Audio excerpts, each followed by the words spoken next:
My name is Rachel, a 30-year-old employed at a foreign investment firm. I tied the knot with Kevin, my husband, 2 years ago. He serves as a civil servant, though his employment is on a yearly contract basis, causing him annual apprehension over contract renewals. Kevin's family staunchly champions the merits of public service. With retired county workers as parents and a sister currently employed in the city office, their allegiance to public service is unwavering. Consequently, there's a noticeable air of disdain towards my private sector occupation. Living under the same roof since our marriage, they seize every opportunity to diminish the significance of my profession. Isn't it embarrassing to work for a foreign company as an American, especially in finance? Isn't that just about chasing profits? People in private sectors are perceived as those who couldn't secure public service roles, and those in foreign companies are seen as settling because they couldn't land a domestic job. It's a pity, they often remark. It appears that my husband, who was raised in such an environment, also holds public service in high esteem, despite the instability of his position and its modest salary. He remains steadfast in his attachment to this precarious job. Once, during his annual bout of anxiety around fiscal year-end, I ventured to ask Kevin, "Wouldn't you feel more secure with a stable full-time position in a regular company rather than remaining a part-time employee in public service?" His response was resolute. "I'd rather face unemployment than venture into the private sector."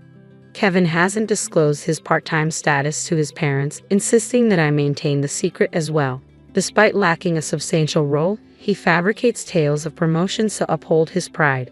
I don't believe he needs to fabricate such stories, but it seems he's striving to earn respect in the eyes of his parents and younger sister by portraying a certain status.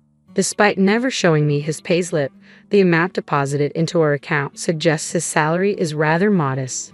With Kevin's recent promotion to section chief, one would expect a significant salary increase, right? How much is he earning now? Caught off guard, Kevin accidentally divulged my salary. However, instead of the anticipated reaction, his father seemed taken aback, questioning, "Is that the standard income nowadays?" While I'm uncertain of the exact salary of a public sector chief, I do know that as a bond trader, my earnings are considerably higher. A notable portion of my earnings comes from commissions. Lately, my performance has been consistently strong, resulting in a salary far surpassing the norm. Upon learning the figures, my husband remarked, while his mother nodded in agreement, "Times have changed, but it's clear Kevin is highly regarded." She seemed visibly pleased. Kevin's sister, employed at the city office, joined the conversation, asserting, "You see, working at the county office guarantees higher earnings for my brother. He might even hold a department head position if he were in the city office." Kevin's discomfort was palpable after inadvertently revealing my salary. Realizing his mistake, he quickly tried to steer the conversation in a different direction. "Oh, by the way, I saw someone from the housing manufacturer around here the other day. Are we planning to remodel the house?" he asked. Indeed, a salesperson from a housing company had recently visited to assist us. Seizing the opportunity to divert the conversation, I suggested, "If we are considering a renovation, I'd recommend focusing on the kitchen." Before I could finish, my mother-in-law cut me off sharply. "No, as the daughter-in-law, you have no place in family discussions. Just keep quiet and follow instructions." It seemed my intimidating mother-in-law disliked everything I did or said, primarily because I wasn't a civil servant. She also resented that I received all of Kevin's salary and gave him an allowance. Believing Kevin's claim that he earned a substantial income, she was convinced I was managing his finances. In reality, Kevin's modest salary mostly funded his personal expenses, while I covered nearly all the household costs. My sister-in-law didn't contribute to the living expenses at all. "Why would you take living expenses from us when we're living on a pension? Kevin is making so much, you don't need it," they would say, refusing to help. They didn't have to pay rent, and I could manage with my salary alone. But it felt unfair. Despite shouldering most of the financial burden, I wasn't allowed to participate in the home renovation discussion this time. So, I retreated to the kitchen to clean up after dinner, promising myself that next time would be different. Neither my mother-in-law nor my sister-in-law helps with the housework, so I hurry home after work to cook, clean, and do laundry. In this respect, working for a foreign-owned company has its advantages. As long as I perform well, there's no need for overtime, allowing me to always leave on time and keep my work and private life separate. Kevin, on the other hand, often brings his work home and spends his days off on his computer. I worry about the security of bringing work data home. When I asked him about it, he snapped, "I can't help it. I get yelled at if I work overtime and even more if I don't finish on time. It's not your concern, so don't butt in." His response was harsh, and he has been particularly grumpy lately, snapping at me whenever I try to talk to him. He even yelled at me when I brought up the housing issue he had been discussing with his parents. Just like Mom always said, it's none of your business. You just need to follow what's been decided. I was growing increasingly frustrated with Kevin's attitude. He never shared anything with me despite my bearing the burden of living expenses and housework. One day, a representative from the construction company came to my in-laws' house with a computer, discussing the layout and other aspects of the house with everyone except me. When I brought them tea and tried to sneak a peek, they immediately yelled, "You don't need to look, just go away." From my brief glance, I was surprised to see what appeared to be the floor plan of a new house, not a renovation of my in-laws' home. For some time, my father-in-law had mentioned that their house was getting cramped and that he wanted to rebuild it, but I hadn't thought he was serious. It seems my in-laws, both retired civil servants, received generous retirement allowances and are planning to build and live in a new house with that money. In addition to their retirement allowances, they haven't spent much of their pension either. Since marrying into the family, I assumed they had ample funds, so I tried to stay out of their financial decisions. However, one thing did bother me. Would Kevin's sister still be living with us in the new home? At 28, it might be time for her to get married, but there hasn't been any discussion about that. It seems highly likely she will continue living with us even after the move. This wouldn't be a problem if she helped with the housework, but she tends to dump all the chores on me and then complains about it, saying, "It's too troublesome." I wish my sister-in-law would get married soon, but recently I overheard my father-in-law discussing plans with the home builder. Can we add extra rooms so that when our daughter finds a husband, they can also live here? Ideally, we'd like a house where my wife and I, our son, our daughter, and her future husband can all live together, he said. I was shocked to hear this, especially since it seemed they were planning for my sister-in-law to live with us even after she marries. I can only imagine how large a house for 3 families would need to be, and it probably wouldn't fit on their current property. Considering that the new house would be built with my in-laws' retirement fund and my sister-in-law's earnings, I have no right to complain. Still, I can't help but think about how much of a hassle it will be to clean such a large house. Then, my husband and his family decided to visit the showcase room and construction site, telling me to stay home because it's none of your business. My mother-in-law shouted at me with a nasty grin, clearly expecting a retort. She looked annoyed when I remained quiet. The construction of the new home proceeded without any information being shared with me, and my in-laws and sister-in-law started preparing to move out. My husband didn't seem to be preparing anything, so I asked, "Don't you need to be getting ready to move?" "Why would I do it? That's your job," my husband snapped back at me. I was taken aback since he hadn't even told me when and where we were moving. From then on, I started preparing for the move whenever I had time, but I made sure to separate my husband's things from mine. The whole new home move-out incident had completely shattered my trust in my husband, and I could no longer bear my mother-in-law's terrible attitude. Even when I asked my husband about our new address, he simply replied, "You don't need to know. Just be prepared." From snippets of conversation during meals, I gathered that the move was imminent, but it was strange that they kept me, the wife, completely in the dark. Perhaps they thought of me as nothing more than a maid. One day, the moving service arrived, and that was when I finally learned we were moving. As I hurriedly cleaned up the breakfast dishes, my mother-in-law remarked, "We're buying new ones, so you can leave those. And are you planning to move into our new home with us?" In that moment, it became clear. They hadn't told me about their new home or the moving date because they intended to kick me out. As I saw my husband standing silently behind my mother-in-law, a smirk playing on his lips, I couldn't help but wonder if he shared her intentions. Well, I had anticipated something like this, so I had already packed my belongings separately, without a trace of agitation. I met her gaze squarely. "I despise everything about you. From now on, we're going to live as a family without you.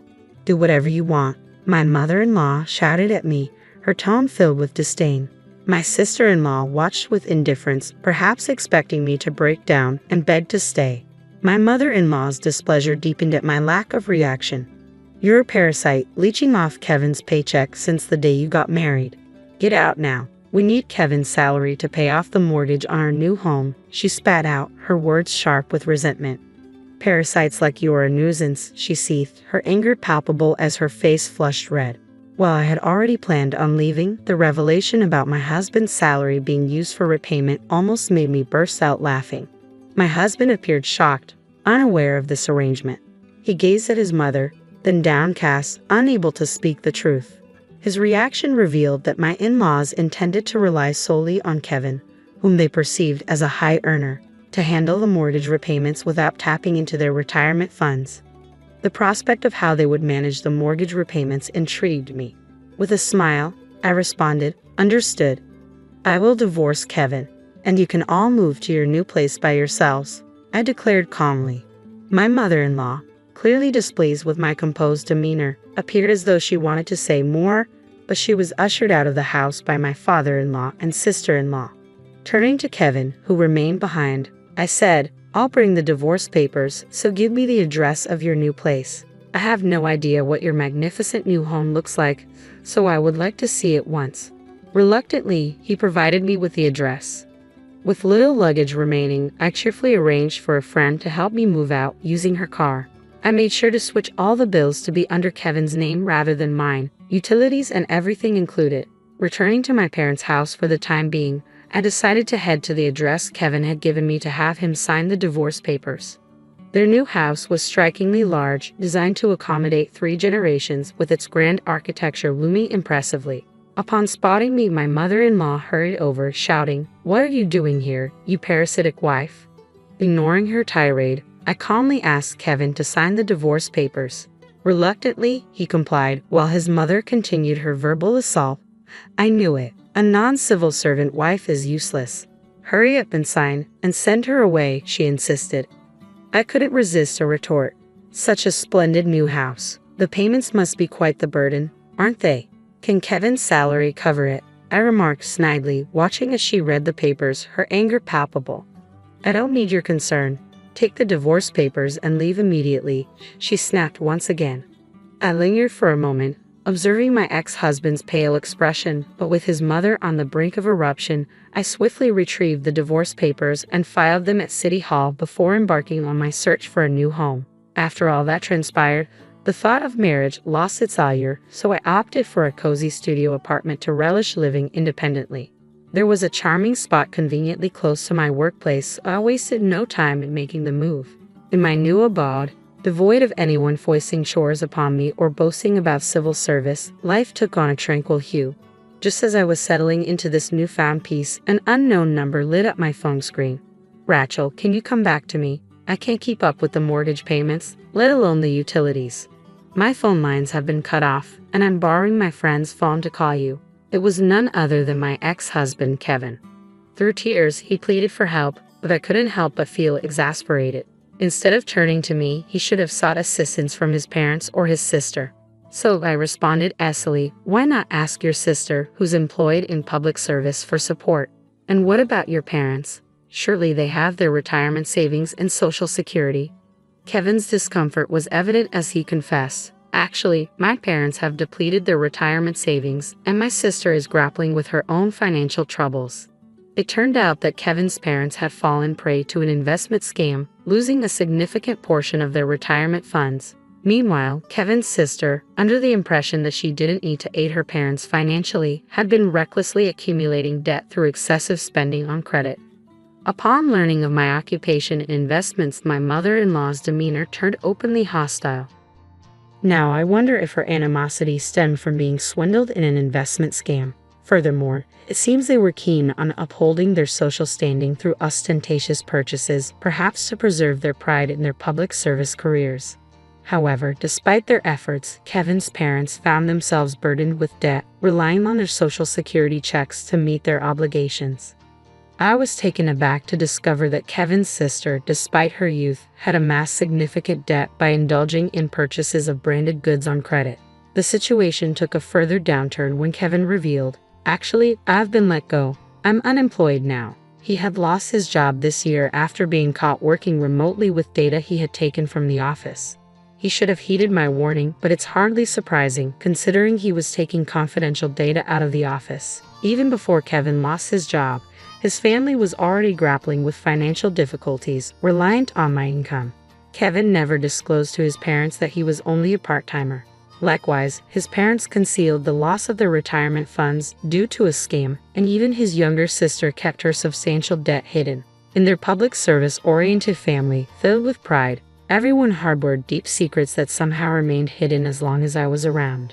However, after they moved to their new home and I departed, their financial struggles came to light. As a last resort, Kevin reached out to me, seeking assistance. However, I had no desire to reconcile with him, so I firmly declined and ended the call.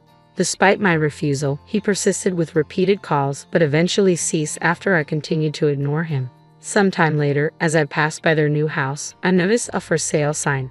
Upon speaking with a home builder present at the site, I learned that they were struggling to meet their mortgage payments and had to sell the property quickly. However, they still had outstanding debts. It was ironic considering how they had previously boasted about their financial stability.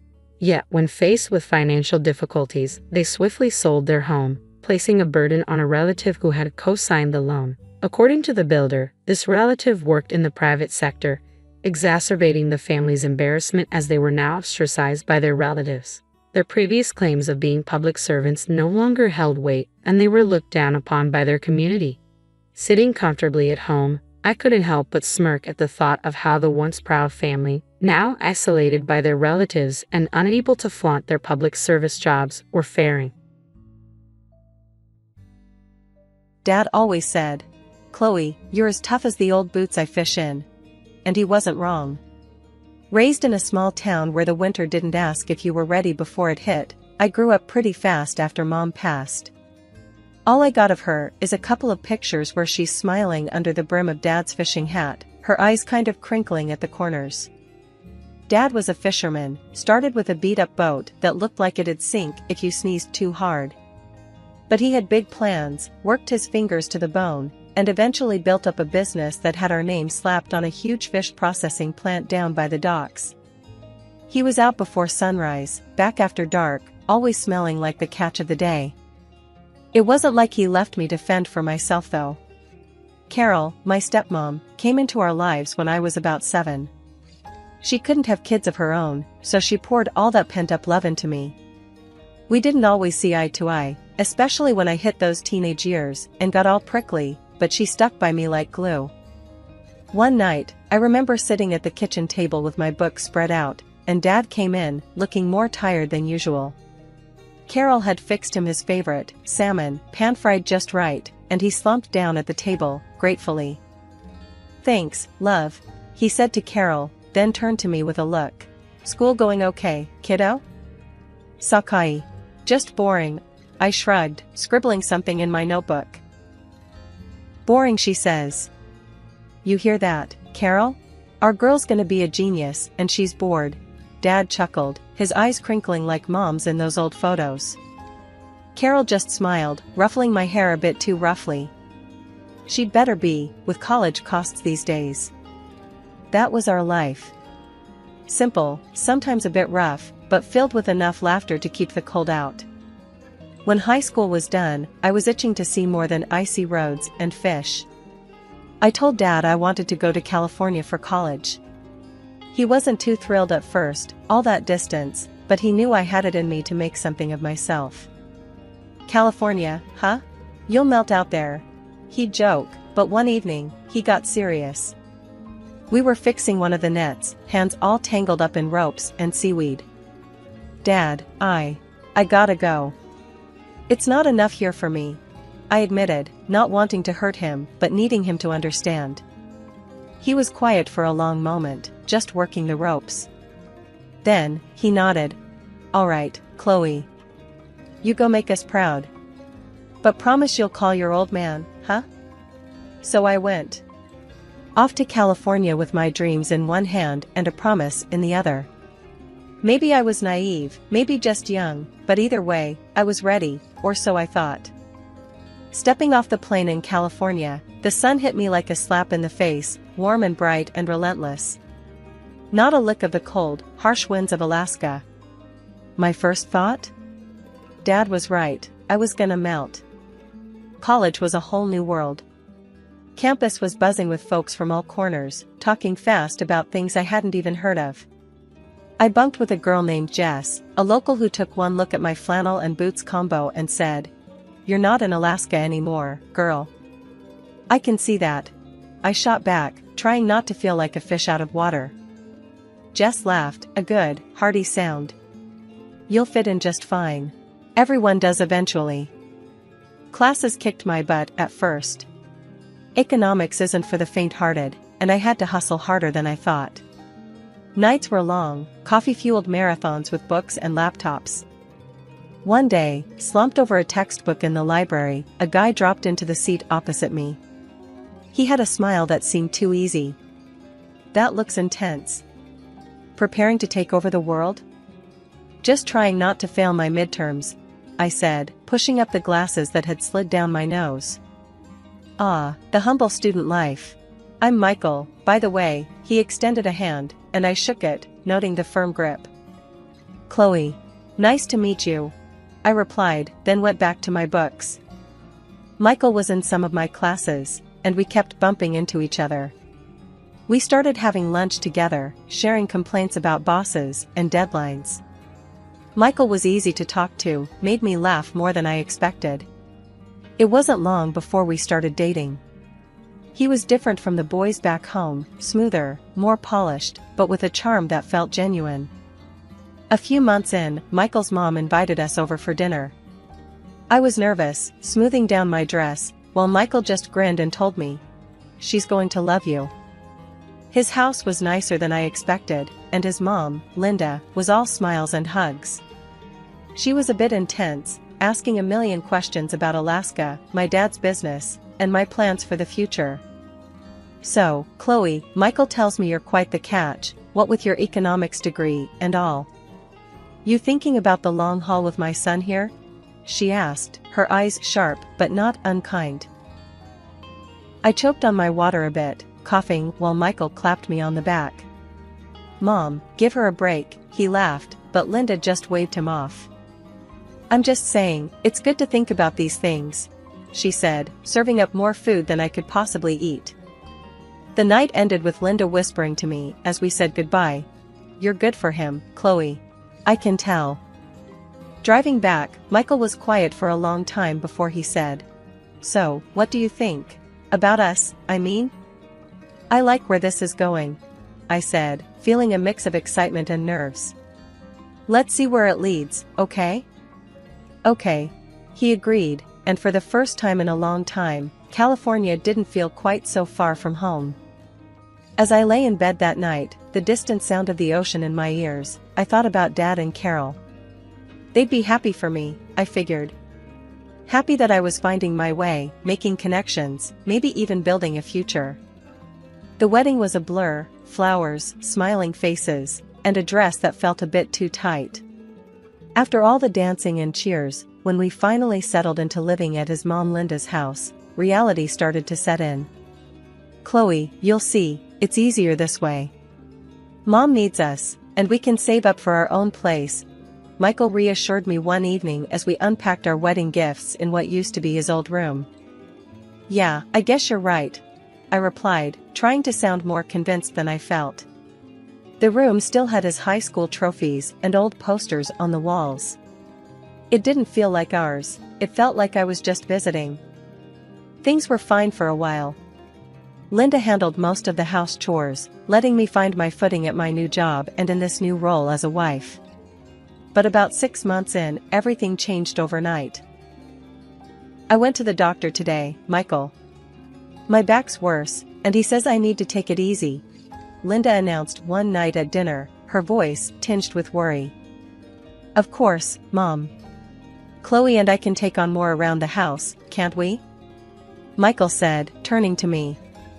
I could only nod, my mind racing with what that meant. Before I knew it, Linda's version of taking it easy meant I was doing everything from cleaning to cooking, with her supervising from a kitchen chair. "You'll want to add more salt to that, dear. Michael likes his food with a bit more flavor," she'd say, watching me fumble around with the spice jars. One day, as I was elbow deep in scrubbing the bathroom, Michael called me. Hey, Chloe, Mom's really not doing well. I was thinking. Maybe you should consider taking some time off work to handle things around here. I stopped scrubbing, the sponge dripping in my hand. Take time off? Michael, I just started getting the hang of things there. I protested, feeling a mix of anger and disbelief. It's just temporary, babe. For Mom. We need to look out for her. He pushed, his voice firm, leaving no room for argument. So, I did it. I quit my job, telling myself it was the right thing to do, the family thing. But days turned into weeks, and my job at the office turned into full-time housekeeping. Linda's health issues seemed to vanish when it came to critiquing my cleaning. I'd vent to Michael when he got home, but it was like talking to a brick wall. She's just trying to help, Chloe. You know how she is. He'd say, brushing it off, making me feel smaller and more isolated each time. Every day was a marathon of chores. I scrubbed, dusted, and cooked with all the energy I could muster, but Linda always found fault. You missed a spot there, just behind the couch. And use more elbow grease, will you? It's still not clean, she would say, her voice sharp, cutting through the hum of the vacuum cleaner. Cooking was another battlefield. No matter how carefully I followed recipes or tweaked them to what I thought were her tastes, Linda's verdict was the same. After barely tasting a dish, she'd push her plate away slightly and sigh. Bland and tasteless, Chloe. You really should take some cooking lessons. Michael, ever his mother's son, only shrugged off my complaints. Mom's set in her ways, Chloe. She just wants to help you get better at this stuff, he'd say, his words meant to soothe, but only adding salt to my wounds. His indifference stung almost as much as his mother's critiques. One fateful day, the old washing machine decided it had enough. I was halfway through a load of laundry when it shuddered, clanked ominously, and then stopped. Smoke wafted from the motor like a distress signal. The sinking feeling in my stomach matched the silence of the now-dead machine. Linda came rushing in, drawn by the noise. Her reaction was volcanic. Look what you've done now. That was a perfectly good washing machine, and you've broken it because you can't even operate a simple machine correctly. Her words were like daggers, and her voice rose with every syllable. I stood there, the smell of burnt motor mingling with my rising panic. Linda, it was very old. It was bound to break down eventually. I tried to explain, my voice meek against her tirade. That's nonsense. It worked fine before you started using it. This is coming out of your pocket, Chloe. You're costing us so much. She stormed out of the room, leaving me to stare at the defunct appliance, feeling smaller and more helpless than ever. Later, in the quiet of our bedroom, I broached the topic with Michael, hoping for some support or at least a recognition of the unfairness. The washing machine broke today. Your mom thinks I should pay for a new one, I said, my voice nearly a whisper. He didn't look up from his phone. Well, can you? It would really help out.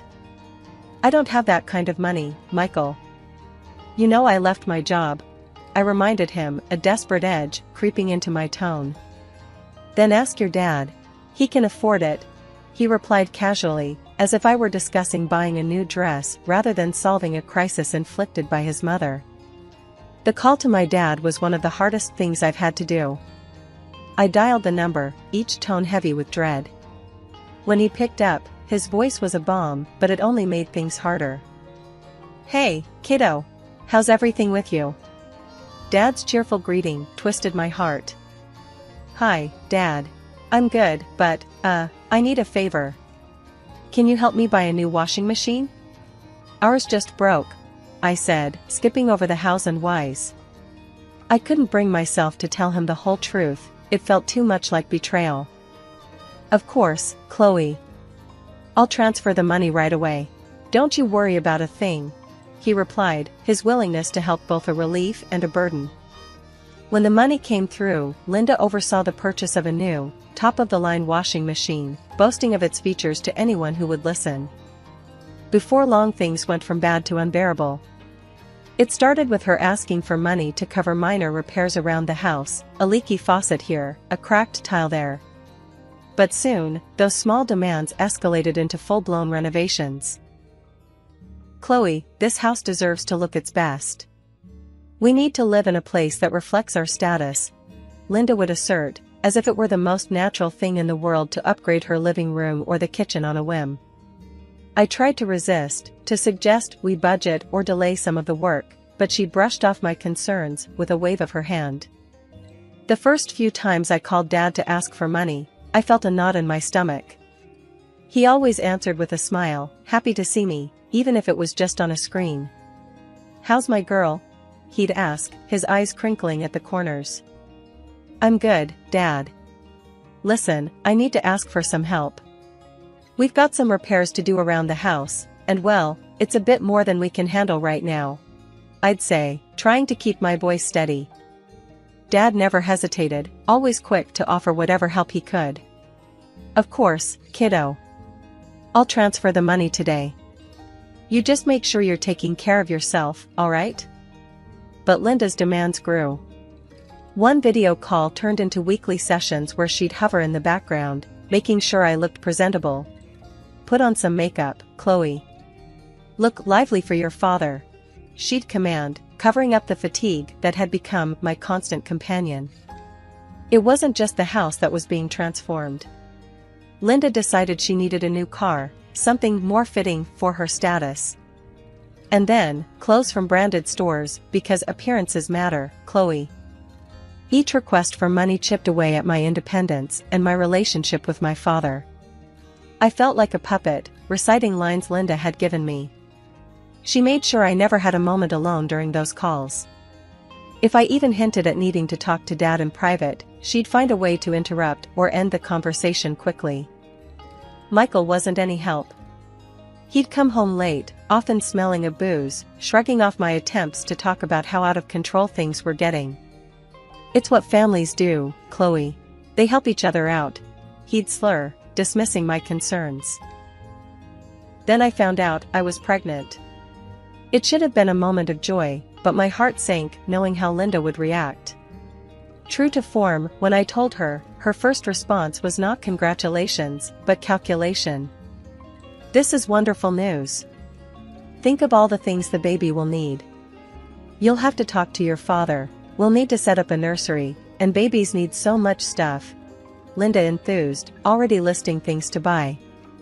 Her excitement wasn't about the baby, it was about the new avenue for requests for money. "Make sure to look happy when you tell him.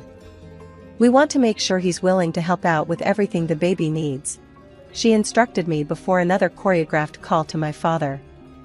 Sitting there, waiting for the screen to connect, I felt the lowest I had ever felt. I was about to bring a child into this mess, into this cycle of dependency and deceit that I couldn't seem to break free from.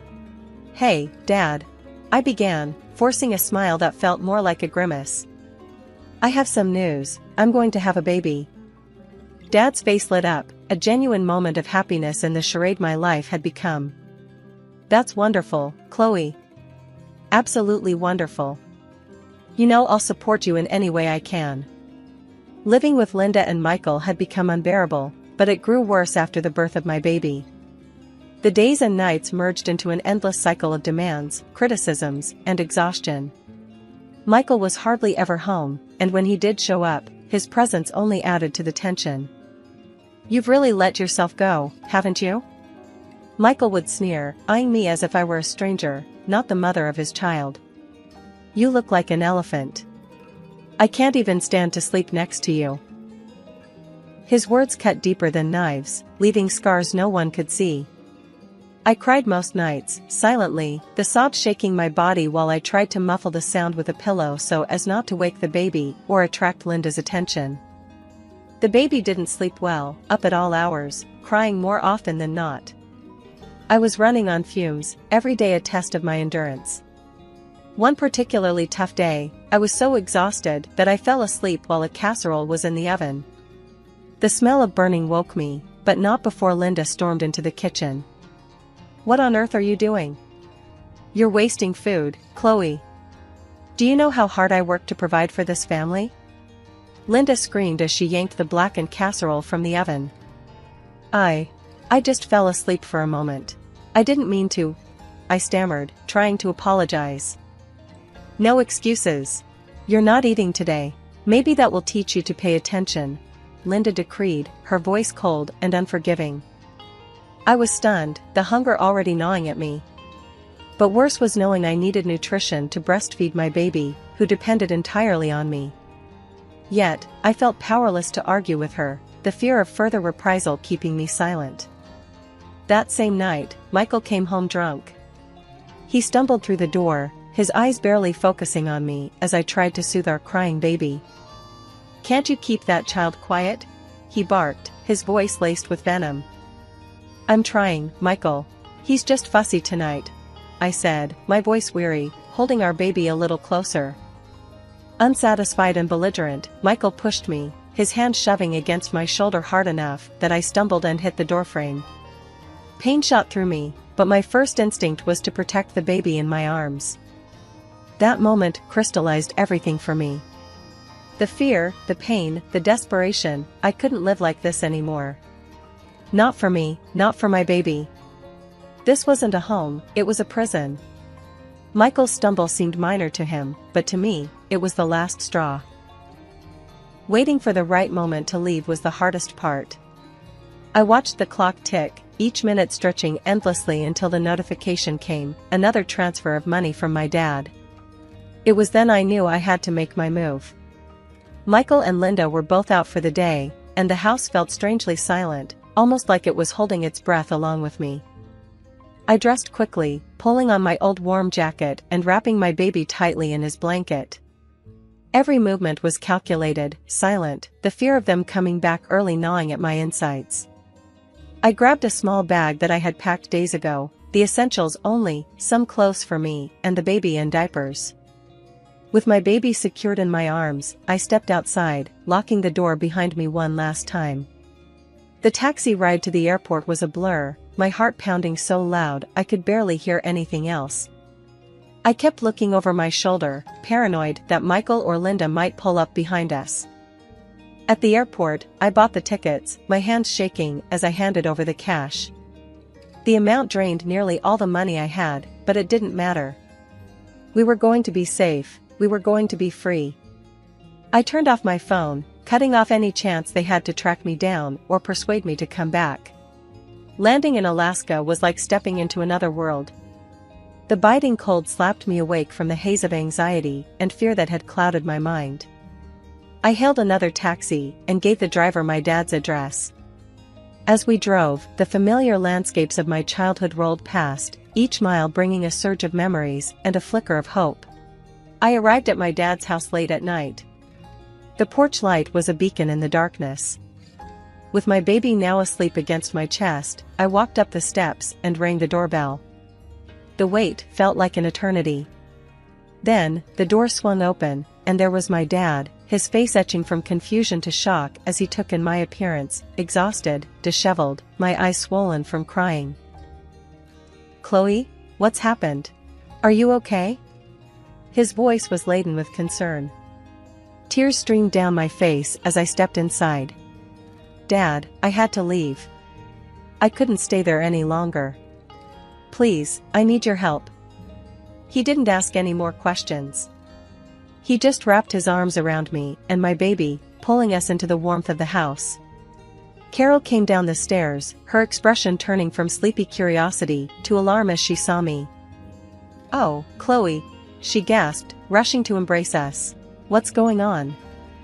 I broke down, the story pouring out of me in between sobs, the control, the isolation, the despair, Michael's indifference, Linda's manipulation.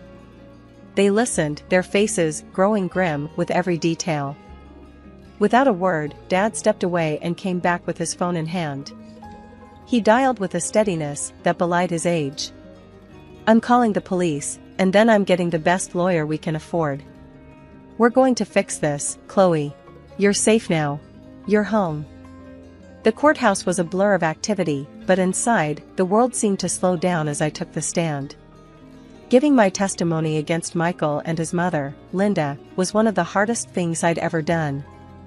My voice shook as I recounted the details of the abuse and manipulation, but I felt a strength I didn't know I had, fueled by the desire to protect my child and reclaim my life.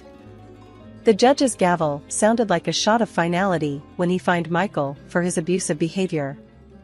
It wasn't just a victory for me, it felt like justice for every silent moment I had endured under his and Linda's control. The divorce papers came through not long after. Signing them brought a mix of relief and sorrow. This wasn't how I had envisioned my marriage ending. But as I scribbled my name, I knew it was the first step toward a new beginning. Mr. Jenkins, our lawyer, was relentless. He dug through financial records and bank statements, piecing together the puzzle of how my father's money had been siphoned off to fund Linda's lavish tastes and renovations. The evidence was undeniable, and the court ordered that every penny be returned. The total came to over $230,000. Neither Michael nor Linda had the means to pay it back outright. The news of their deceit spread quickly among their friends and the local community, tarnishing their reputations severely. Michael struggled to find any substantial work after that, his previous employers distancing themselves from the scandal. In the end, they were forced to sell the house, Linda's pride and joy, the symbol of their greed. They moved into a small, cramped apartment in a less desirable part of town. Linda had to pick up a job at a local grocery store, a far cry from the leisurely life she had manipulated to maintain. Custody of my son was granted to me without contest.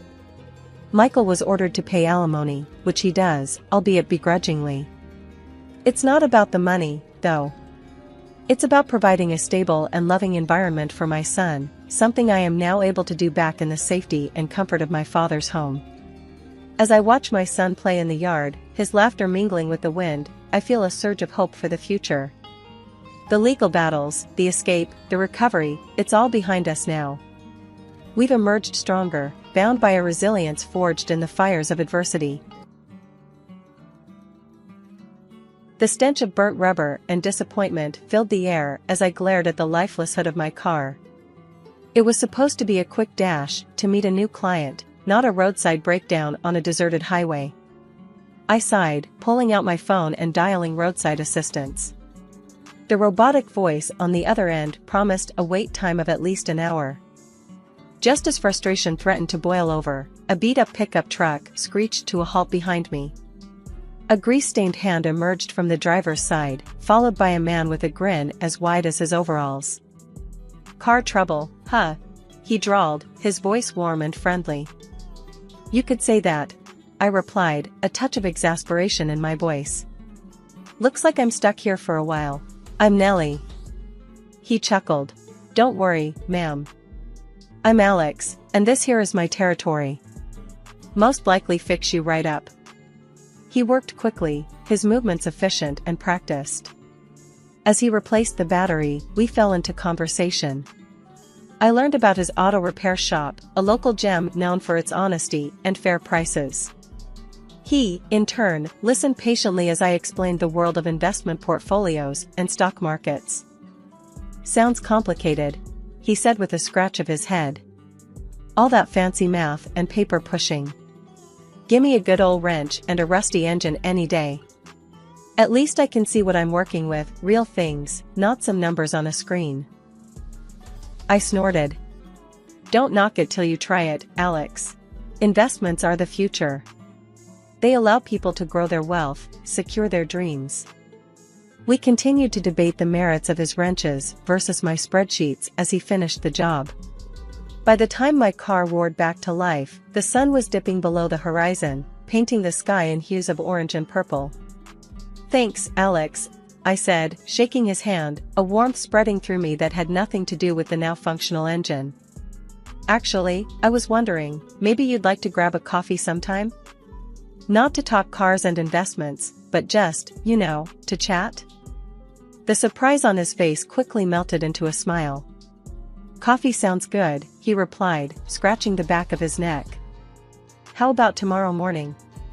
"My treat, as a thank you for putting up with my greasy fingers on your fancy car." We exchanged numbers, and as I drove away, the setting sun felt a little brighter, the future a little less certain, but a whole lot more exciting.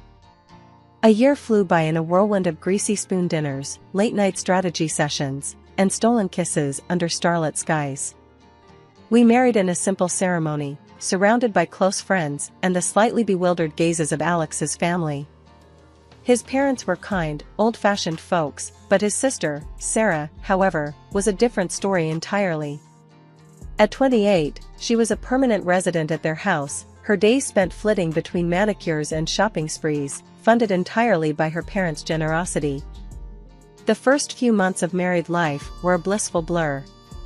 We settled into a cozy starter home near Alex's parents' place, a practical choice according to him. My dreams, however, stretched far beyond the picket fence.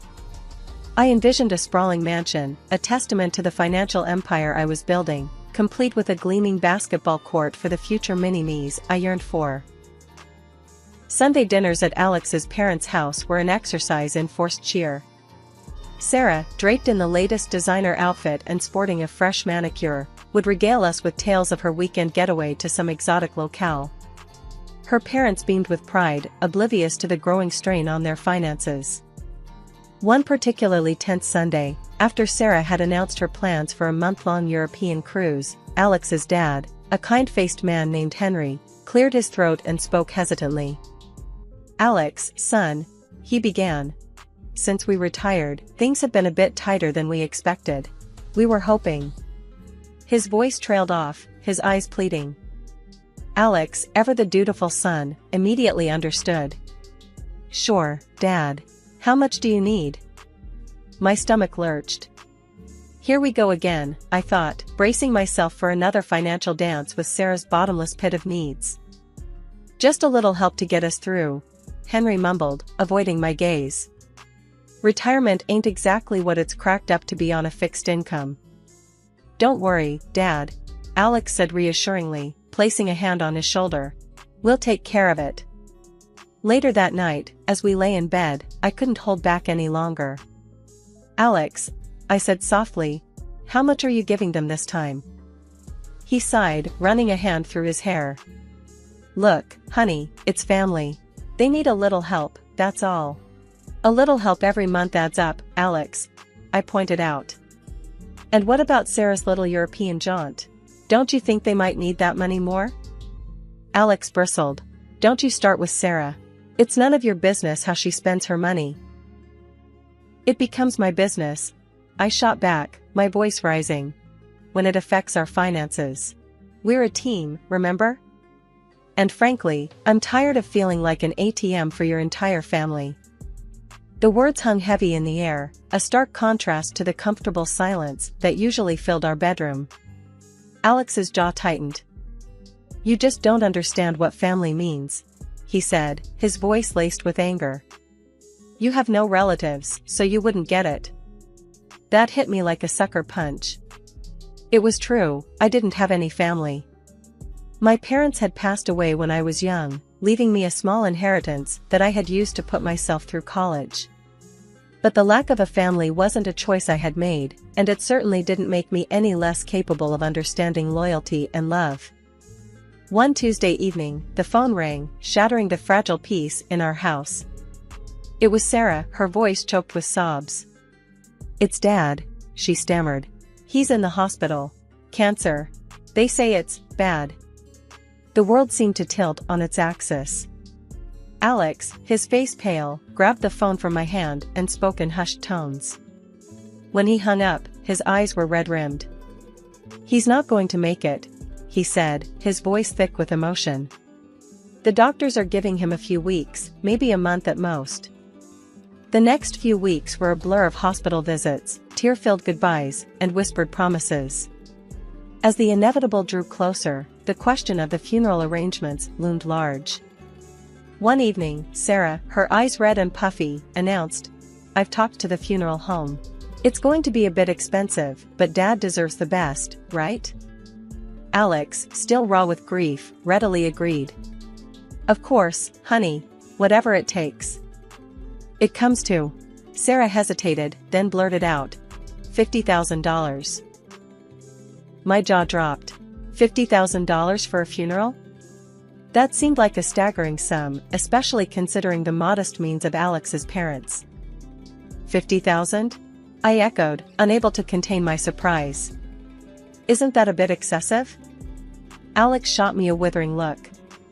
Don't be insensitive, Nellie. It's Dad's funeral.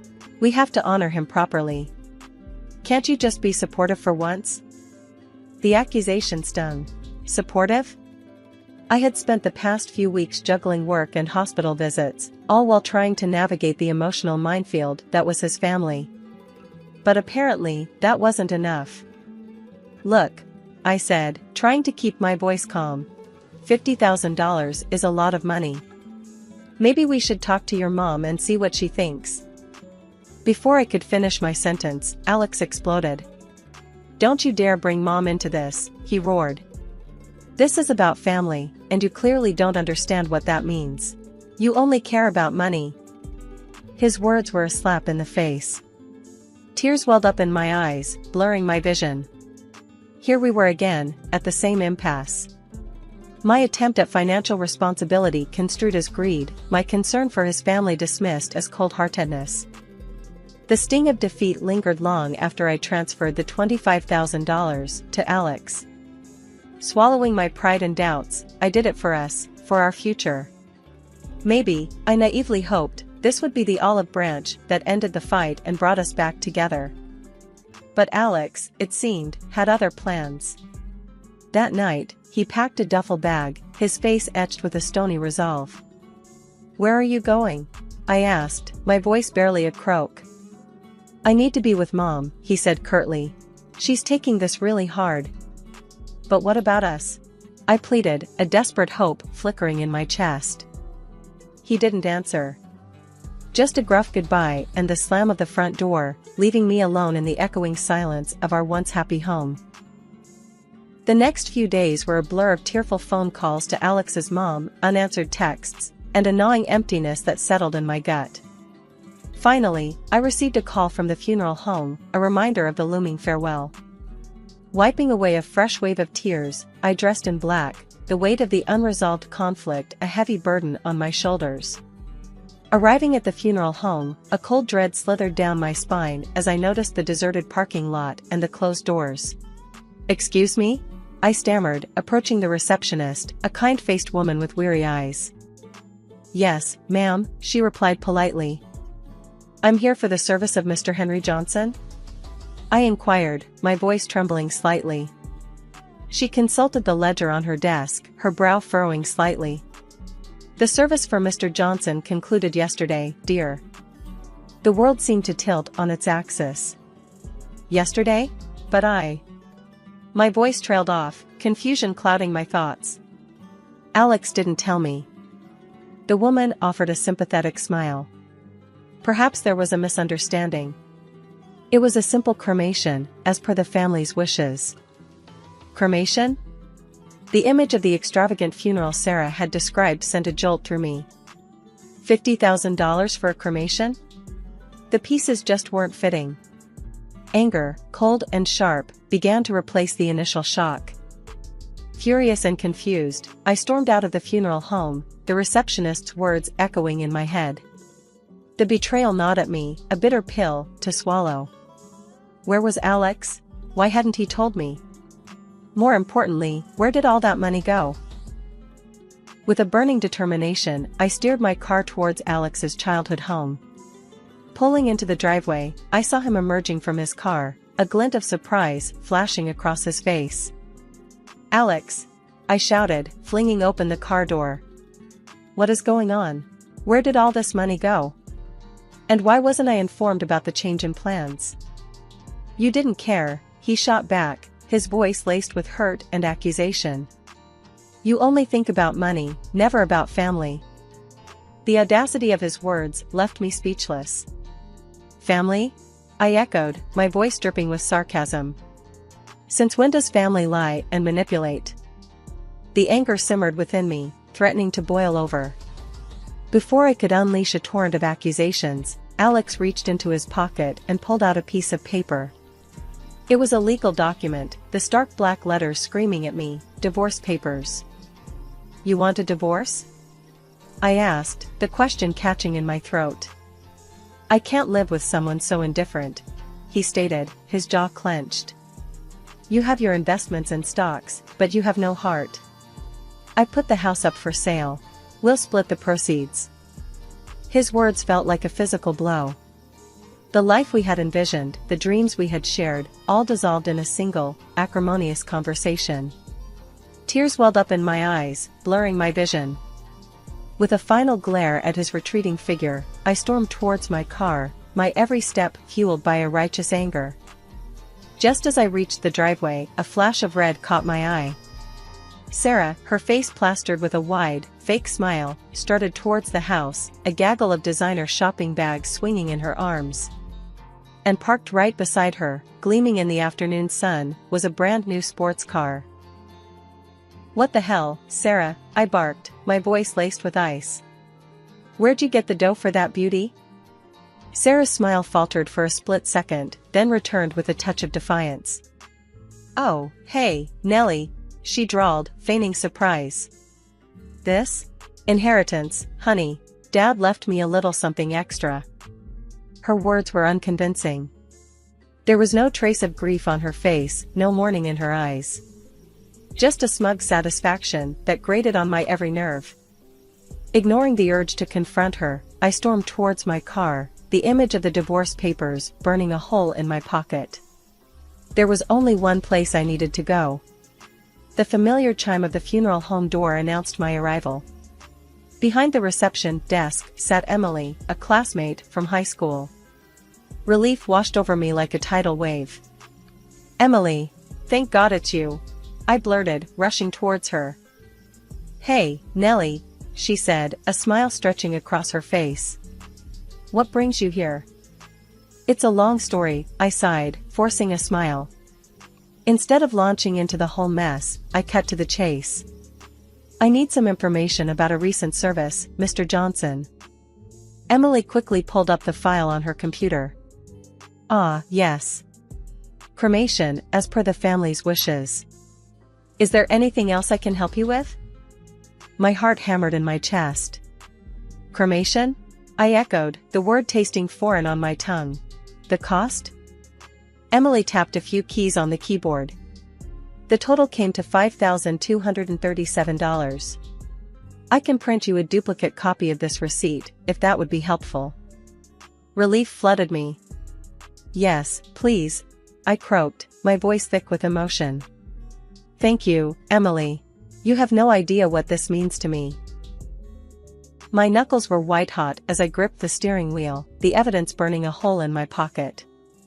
The facade of Alex's childhood home mocked me with its familiarity. Taking a deep breath, I marched towards the front door, my purpose fueling my steps. The moment I stepped inside, the first thing I saw was Alex, Sarah perched beside him like a bad omen. His mother sat on the couch, a tear-stained tissue clutched in her hand. The air crackled with a tense silence. Hey everyone, I greeted, my voice surprisingly steady. Alex's mother, her eyes red-rimmed, looked up with a flicker of surprise. Oh, Nellie, why weren't you at the service yesterday? Service? I scoffed. No one told me it was postponed. I thought it was today. I offered Alex's mother my condolences, a hollow gesture at best, and then turned to Alex. Can we talk in private? I asked, my voice low. There are no secrets in this family, he shot back, his jaw clenched. Especially not from someone who isn't considered family anymore. His words stung, but I refused to let him get under my skin. Reaching into my purse, I pulled out the check and slammed it on the coffee table in front of him.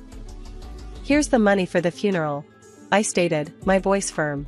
Now, where'd the rest of it go? Alex stared at the check, his brow furrowed in confusion. What rest of it? Don't play dumb with me, I snapped. The check is for $50,000. The funeral home said the service cost $5,000. Explain. The confusion on Alex's face seemed genuine. His eyes darted towards his sister, a silent question hanging in the air. This is ridiculous, Sarah sputtered, jumping to her feet. You just can't come in here throwing accusations around. but her outburst backfired. Alex's mother, who had been silently observing the exchange, spoke up. "Wait," she said, her voice shaky. "Your father had some money saved for his funeral. And I gave Sarah $10,000 to help with the arrangements."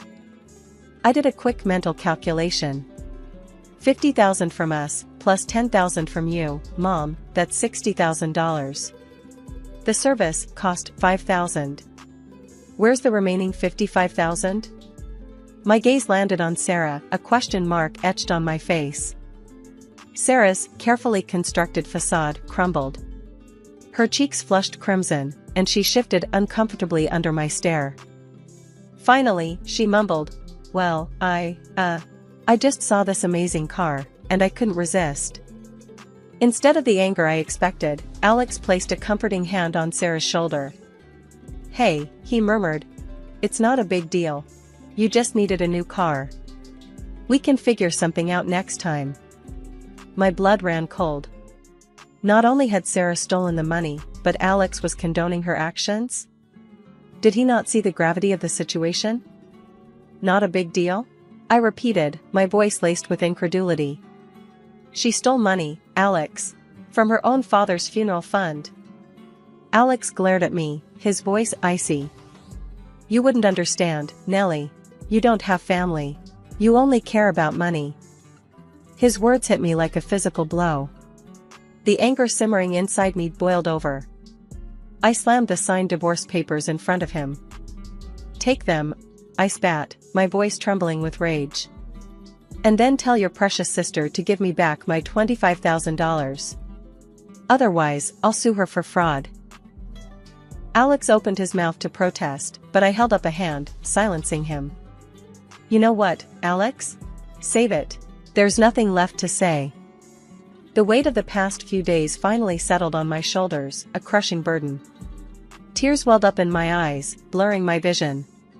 But I blinked them back, refusing to crumble in front of them. 2 weeks flew by in a blur of paperwork and emotional turmoil. The house, once a symbol of our future, sat on the market. Then, one sunny afternoon, the doorbell rang. Opening the door, I was met with Sarah, a defiant glint in her eyes. "Here," she said, shoving a thick envelope into my hand. "Your precious money. Happy now?" Her smug demeanor ignited a flicker of anger within me.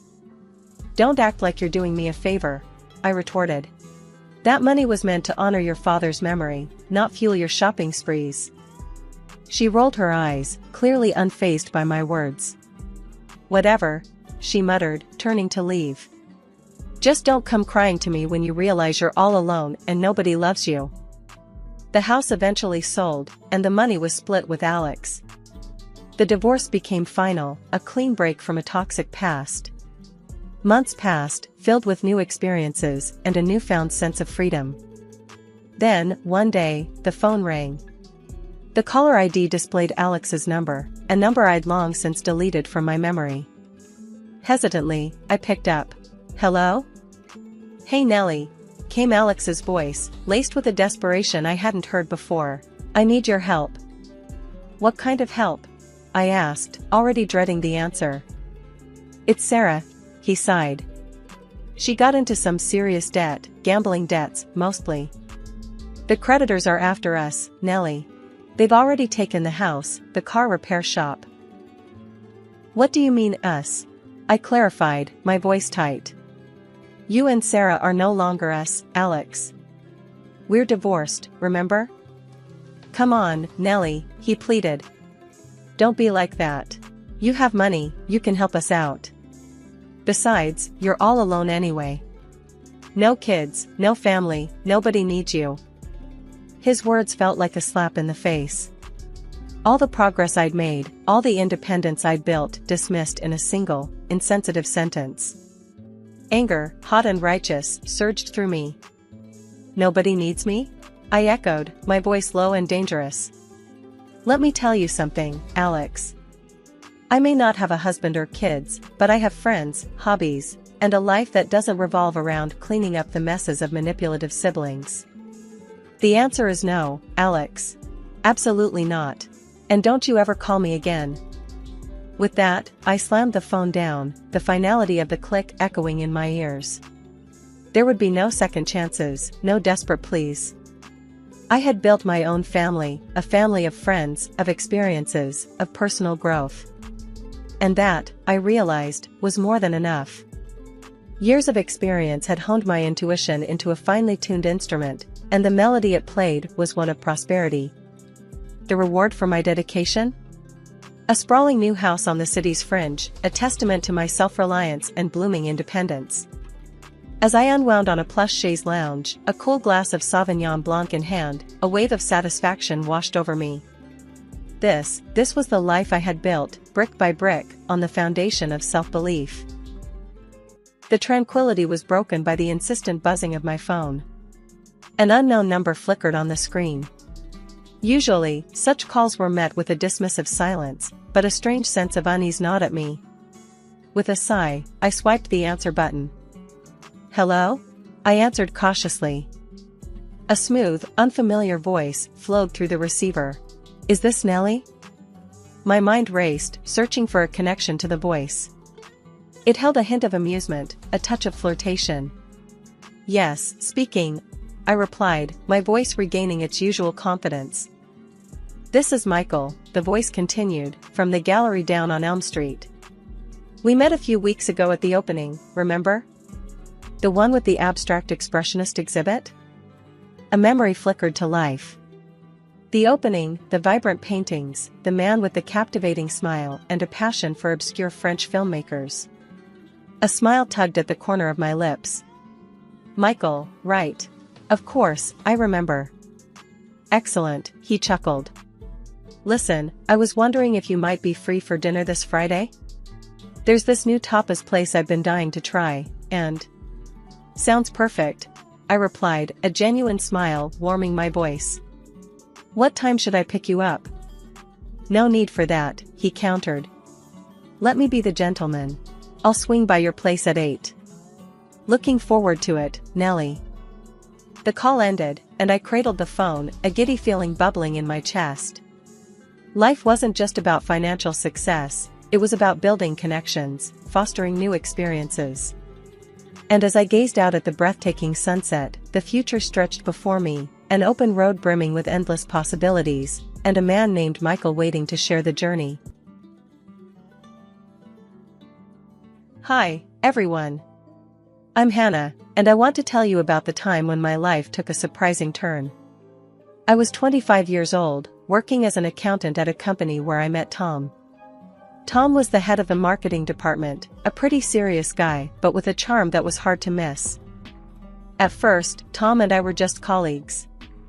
We exchanged polite hellos and discussed work stuff now and then. He was always busy, and I was too focused on my tasks to think much about him. But things changed at one of our company parties. It was one of those annual events where everyone let loose a little. The party was lively, with music blasting and people dancing everywhere. I wasn't much of a dancer, so I decided to take a break on the balcony, away from the noise. That's when Tom joined me. We chatted for a bit about work and the usual small talk. I noticed how his serious demeanor from the office melted away into a more relaxed and friendly vibe. We started talking about our lives outside work, our interests, and what we liked to do for fun. "So, what do you do for fun, Tom? I can't imagine you being anything but serious," I teased. He laughed. "Well, I enjoy hiking and playing the guitar. I guess I'm not all work and no play after all." As the conversation flowed, there was a moment of silence. We looked at each other, and without thinking, we leaned in and kissed. It was spontaneous, unexpected, but it felt natural. Pulling back slightly, Tom looked a bit surprised. "Wow, I didn't see that coming," he said, a bit breathless. "Me neither," I admitted, feeling a mix of excitement and nervousness. "But it felt right, didn't it?" "Yeah, it did," he agreed, smiling.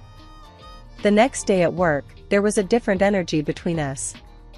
We started spending more time together, having lunch, and going for coffee breaks. Our first date was simple yet perfect. We went to a cozy little restaurant downtown. We talked for hours about everything, our childhood, our dreams, our fears. It felt like we had known each other forever. 2 years flew by, filled with countless memories and shared moments. One day, Tom suggested we take a trip to Hawaii. I was thrilled. Little did I know, he had something big planned. On the last evening of our trip, as the sun set on the beautiful beach, Tom got down on one knee and pulled out a ring. "Hannah, you've made me happier than I ever thought possible. Will you marry me?" I was overwhelmed with emotion. "Yes, Tom, I will," I said, tears of joy streaming down my face. We returned home, and the preparations for our wedding began. It was a whirlwind of excitement and planning. Tom introduced me to his parents, Nancy and John. They were a kind and welcoming couple, and I felt instantly at ease with them. We had a simple wedding, but filled with lots of laughter and joy, especially thanks to Tom's huge, fun-loving family. I never knew he had so many relatives who loved to party. After the wedding, Tom moved into my house, the one I inherited from my grandfather. It wasn't huge, but it was cozy, and I loved it. Tom insisted I become a housewife, and after thinking it over, I agreed. The idea of taking care of our home and spending more time with Tom sounded nice. The first 6 months of our marriage were like a dream. We were inseparable, spending every moment together. We'd go for long walks, binge watch our favorite shows, and just enjoy each other's company. The house felt so peaceful, and I loved making it our own little nest. Tom's parents, Nancy and John, started visiting us more often. They'd drop by unannounced, but I didn't mind too much at first. It was nice having them around, and they seemed to enjoy our company too. They often talked about their small rented apartment and how cramped it was.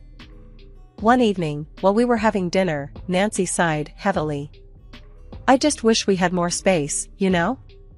That apartment is just so tiny." John nodded in agreement. "Yeah, it's getting a bit claustrophobic." I tried to be sympathetic. "I'm sure it's not that bad. At least you have each other, right?" They laughed, but I could tell they weren't entirely happy with their living situation. Still, I didn't think much of it at the time. I was too focused on enjoying my life with Tom. As the weeks went by, Tom's parents continued to visit frequently. They'd stay for dinner and often hinted about how nice it would be to live in a bigger place. I tried to brush it off, focusing on the positive aspects of our time together.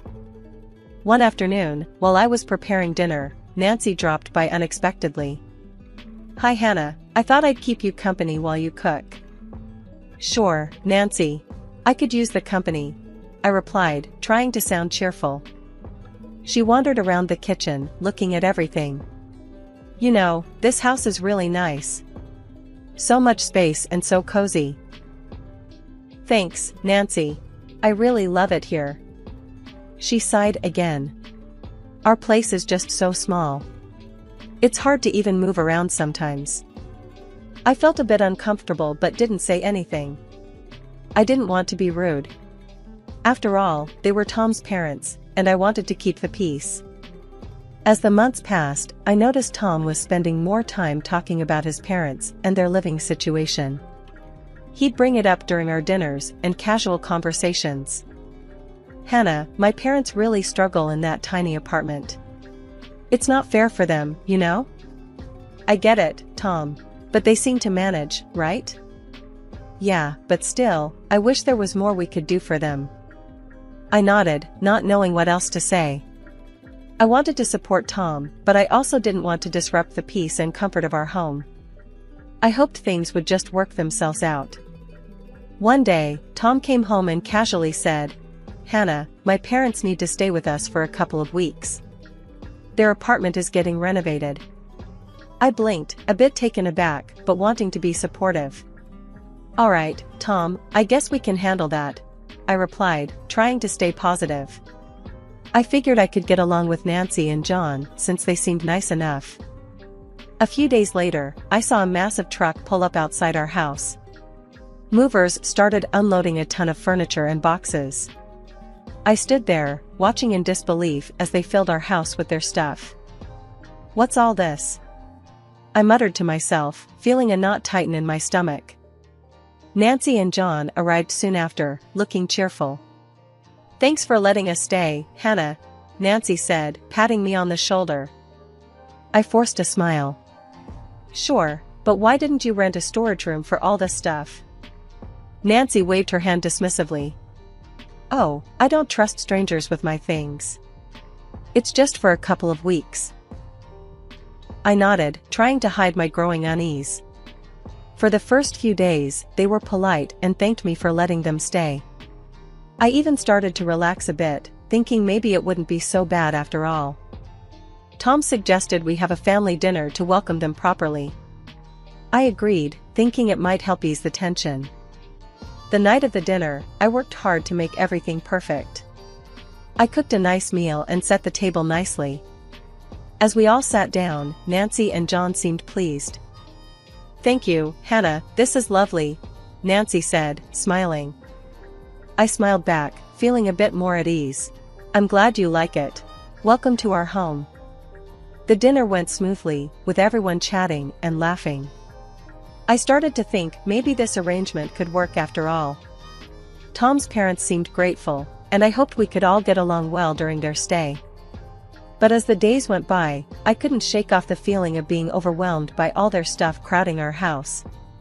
Every room seemed to be filled with their belongings, and it felt like our space was shrinking.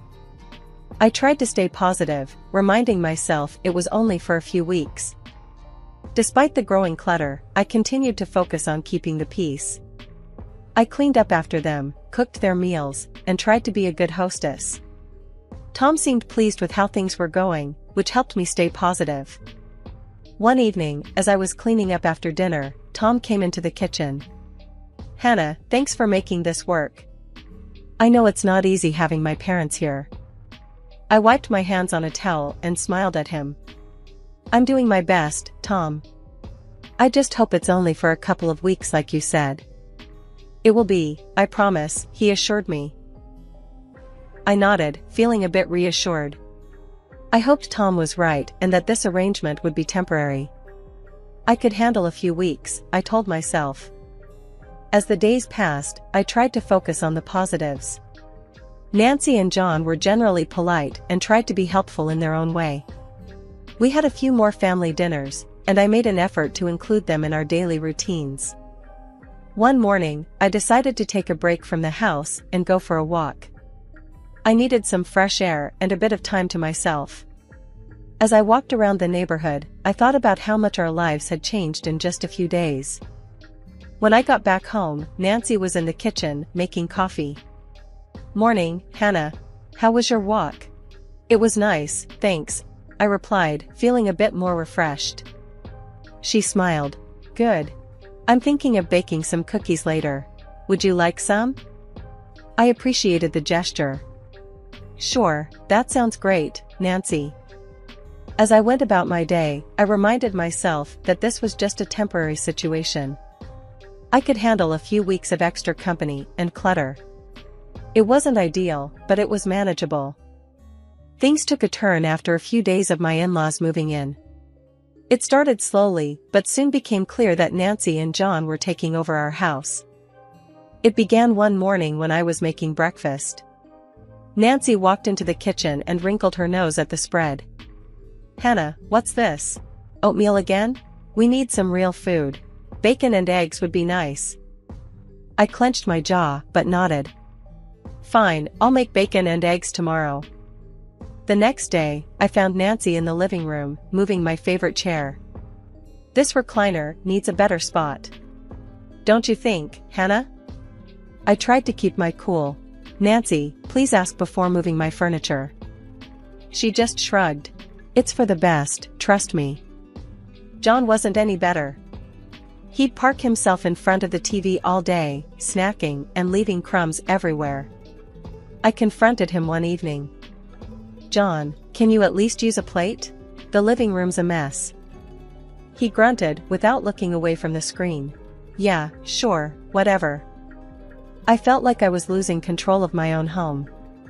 Every day, Nancy would find something new to criticize or change. One afternoon, I caught her rearranging the kitchen cabinets. "Nancy, what are you doing?" I asked, trying to stay calm. "Oh, just organizing things better. Your system is a bit chaotic." It was getting harder to keep my patience. I talked to Tom about it that evening. "Tom, your parents are taking over. They're changing everything and making a mess." He sighed, looking annoyed. "Hannah, they're just trying to help. Can't you just let it go?" I couldn't believe his attitude. It was like he didn't care about how I felt. I decided to try and manage things on my own, hoping they'd eventually leave as promised. The next morning, Nancy decided to critique my cleaning. "Hannah, this house is dusty. Can't you do a better job?" I bit back my frustration. "I clean every day, Nancy. Maybe you could help out?" "Help out? I'm a guest here, remember?" I walked away before I said something I'd regret. I was feeling more like a maid than a hostess. John was no help either. He'd leave dirty dishes everywhere, expecting me to clean up after him. One day, I found Nancy going through my closet. "What are you doing in here?" She didn't even look guilty. "Just seeing if you have something I can borrow. We're about the same size." "Nancy, you can't just go through my things. Ask first." She huffed and walked out, muttering under her breath. I felt like I was losing my mind. Tom's lack of support made it even worse. Every time I brought up an issue, he'd brush it off. The next morning, Nancy announced she was going to redecorate the guest bedroom. "I think this room needs a new look. I'll bring in some new curtains and a bedspread."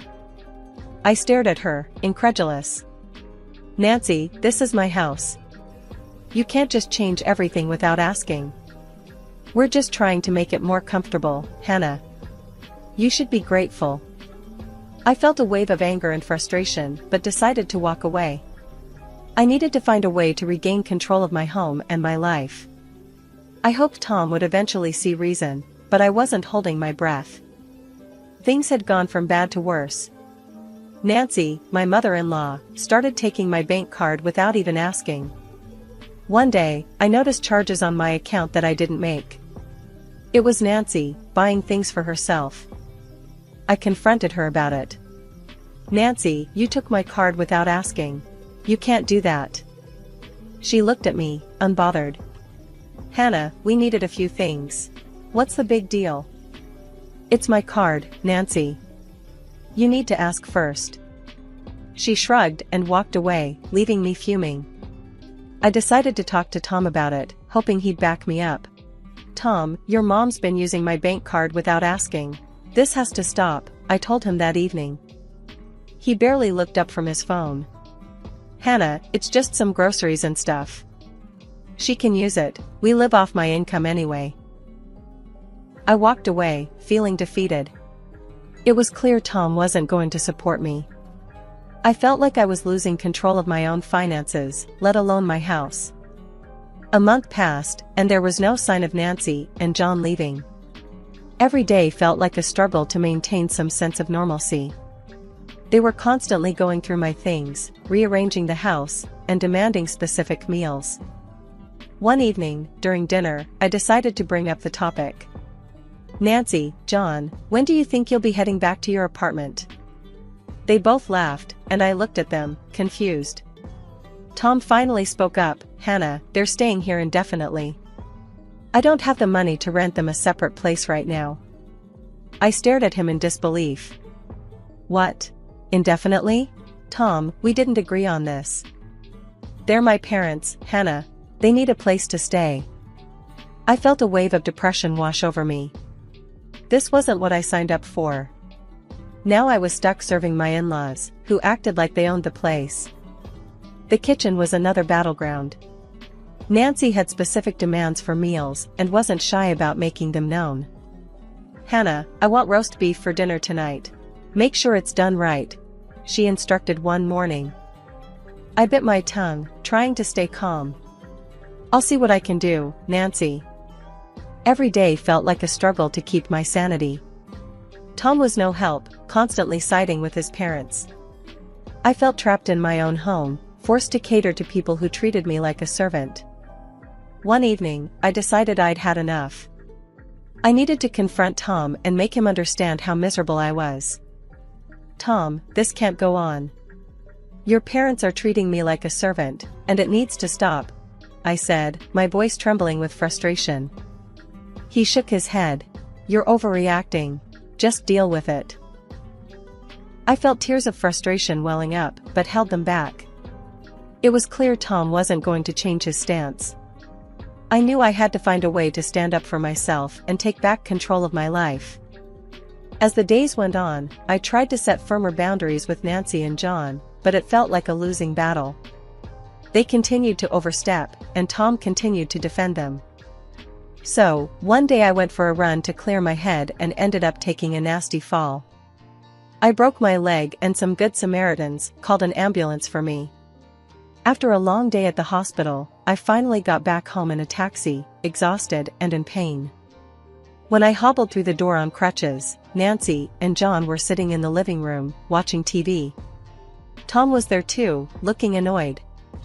Nancy glanced up and said, "Where's dinner, Hannah? We had to order pizza." I pointed to my leg, still throbbing with pain. "I broke my leg. I couldn't cook." Tom chimed in, clearly irritated.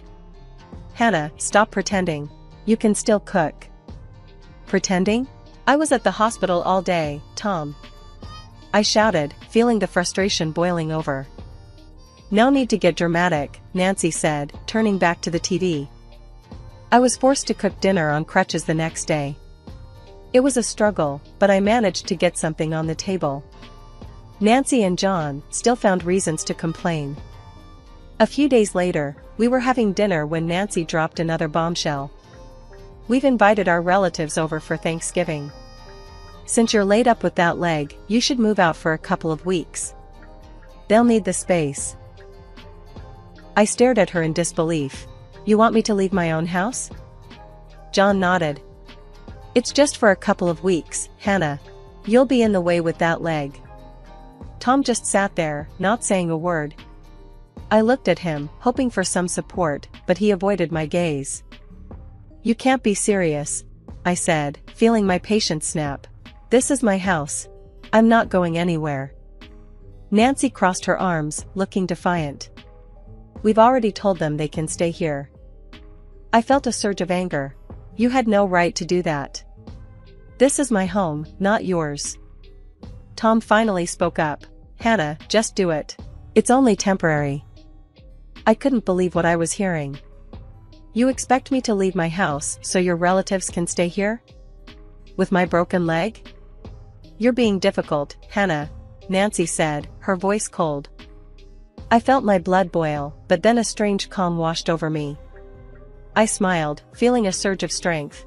"No, Nancy, you get out of my house." Tom exploded. "Hannah, you're a freeloader. You live off my money. If you don't do what my parents say, I'll divorce you." I kept my smile, feeling a strange sense of relief. "Fine, Tom. I agree to the divorce." He looked shocked, clearly not expecting that. "You'll regret this, Hannah." I stood up, steadying myself on my crutches. "No, Tom. I'm done with all of you. Pack your things and get out." Tom stormed out of the room, fuming. He called the movers right then and there, and within a few hours, they were loading up the truck with their stuff. I watched them, feeling a mixture of relief and anger. I couldn't believe it had come to this, but I knew it was the right thing to do. They drove away, leaving me standing in the doorway, my leg throbbing but my heart feeling lighter. The next morning, I wasted no time. I called a locksmith and had the locks changed on the house. I wanted no chance of them coming back. With the new locks in place, I started cleaning the house, hobbling around on my crutches. My leg was healing slowly, but I was determined to get rid of every reminder of Tom and his parents. I gathered their leftover belongings, packed them into boxes, and put them by the door for donation. It was hard work, and I had to take frequent breaks, but each time I sat down, I felt a bit more at peace. I went through each room, removing anything that reminded me of them. I wanted my house to feel like mine again, free from the chaos they had brought into my life. Just when I thought I'd finally have some peace, something unbelievable happened.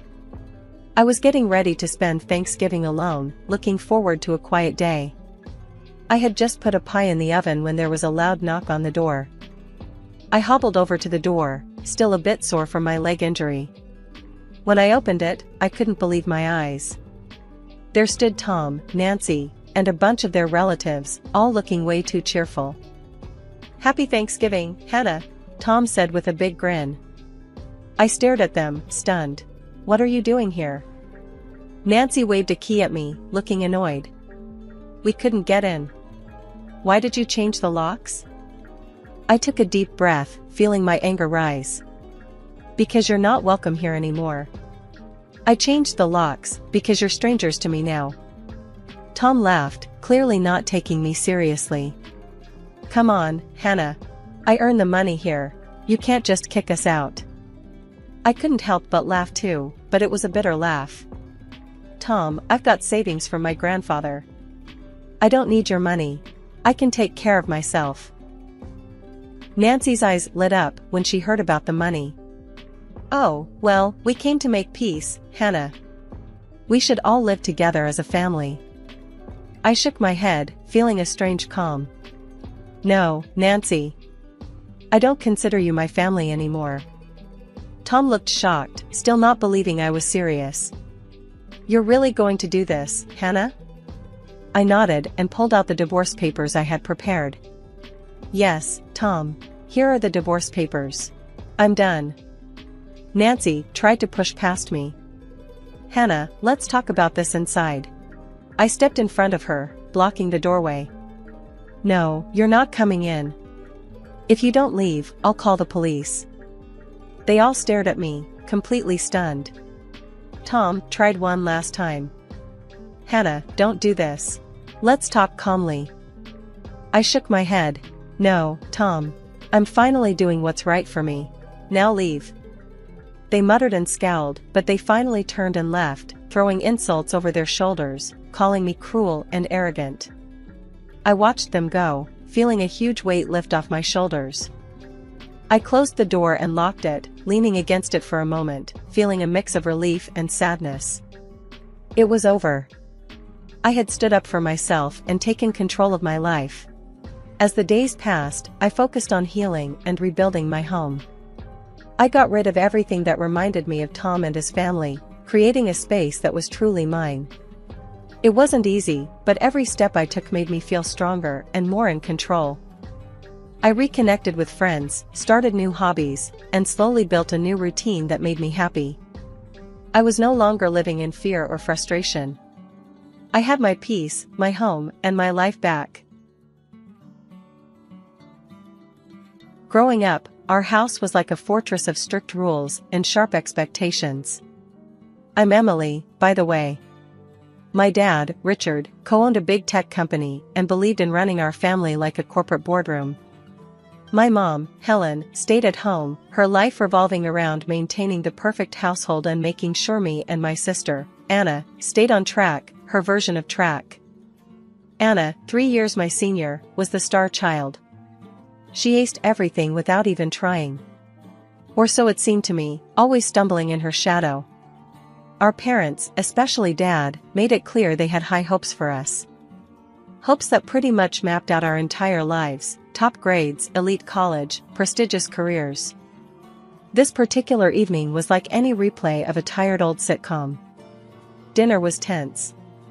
The clinking of cutlery on fine china always seemed louder when the air was thick with expectation. Dad's eyes darted from Anna to me, like he was mentally tallying points on some parental scoreboard. "So, Anna, your economics teacher called today. She's impressed with your latest project. Said it was college-level work," Dad announced, his voice tinged with pride. Anna smiled, the perfect daughter glow up on full display. "Thanks, Dad. I really pushed myself with this one." His gaze swung to me. "And Emily, how are your grades?" "Still struggling with calculus, I hear." The food in my mouth turned to sawdust. I nodded, not trusting my voice. Anna's eyes flickered my way, a glimmer of sympathy before she quickly masked it. Math isn't my thing, Dad. You know I'm more into. Math is everyone's thing if they put in the effort, he cut me off. His tone wasn't mean, just matter of fact, as if he was discussing the weather or a stock market trend. Mom chimed in, her voice softer but no less insistent. Your father's right, Emily. You can't just give up because something doesn't come easily. Look at Anna. She works hard. Why can't you be more like her? I bristled. I do work hard, just not at things that matter to you. Dad's eyes narrowed. What does that mean? It means I have other interests. Like art. He scoffed, shaking his head. Art is a hobby, Emily. It won't pay your bills or build a future. You need to be realistic. I pushed my chair back, the leg screeching against the tile floor. Excuse me, I need some air. As I left, Dad's voice followed me. We're only saying this for your own good, Emily. Outside, the cool evening breeze was a small relief from the stifling dining room. Their expectations were like chains, heavy and cold, and no matter how hard I tried, I couldn't seem to break free. Not like Anna, who wore those expectations like a crown, always poised, always perfect. But that night, under the starry sky, I made a silent vow. One day, I'd find a place where I wasn't just Anna's lesser shadow. A place where I could be me, whatever that meant, without apology or comparison. In our house, everything was a competition, especially for my sister Anna and me. My dad had this belief that pitting us against each other was the way to breed success. He'd say stuff like, competition sharpens the mind. But all it did for me was grind my confidence into dust. I mean, imagine screwing up a math problem and then going to school with a rumbling stomach the next day because of it. That was my reality. Anna always came out on top. Whether it was math, science, or any school subject, she nailed it. Because of that, she was the golden child, the one who wore new clothes and had lunch packed with more than just leftovers. On the other hand, I was the one in faded jeans, trying to get by on scraps. Dad made sure of it. You need to push harder, Emily, he'd say at the dinner table, barely looking up from his plate as he compared our report cards. Look at your sister. She's setting the bar. Meet it or go hungry. The unfairness of it all could choke you. My mom, Helen, always backed him up too. Your father's right, she'd add, in that quiet voice of hers that somehow sliced deeper than any shout. We only want what's best for you. But I had a different idea of what was best for me. My room was my refuge, a small space crammed with paints, brushes, and canvases. I wasn't any good with numbers or business strategies, but give me a brush, and I could make magic. One late afternoon, after another crushing round of comparisons where I came up lacking, I escaped to my room, slamming the door behind me. I needed to drown everything out, the disappointment in Dad's eyes, Mom's sighs, Anna's awkward attempts to make me feel better. Painting was my escape, my secret world. I was mixing some blues and greens, trying to capture the storm inside me on the canvas, when Anna knocked softly. Emily, can I come in? I didn't have it in me to send her away, so I just grunted. Yeah, whatever. She stepped in, hovering by the door. Her eyes roamed over my makeshift studio, lingering on the unfinished canvas. That looks amazing, Em. It's just a storm, I muttered, focusing on blending the colors, letting the brush strokes express my frustration. No, I mean it. You really have something here. Why don't you show them? I scoffed, a harsh laugh escaping me. Yeah, right. Look, Dad, forget about my crappy grades and check out this painting I made. That'll really impress him. Anna bit her lip, looking like she wanted to argue, but instead, she shifted the topic. Just, don't let him stop you, okay? You're good. Really good. The last year of school crushed me under its weight. Anna had sailed into the Faculty of Management at the prestigious university everyone expected us both to attend. Me? I was barely scraping by, my heart not in the endless formulas and business strategies that piled up on my desk. The day the college acceptance letters were due, the atmosphere at home was electric with tension. I already knew what the letter would say, or rather, what it wouldn't.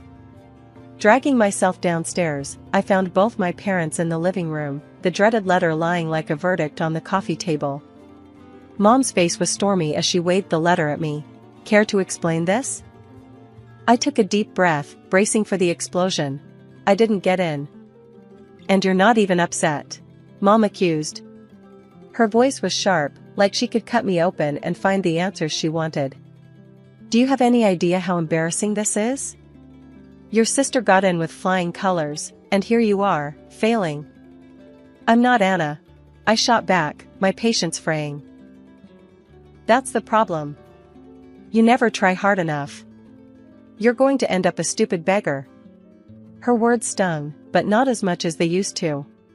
I was too tired, too worn down from fighting a battle I never chose.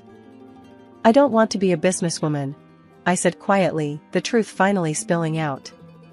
I want to be an artist. The room went deadly quiet.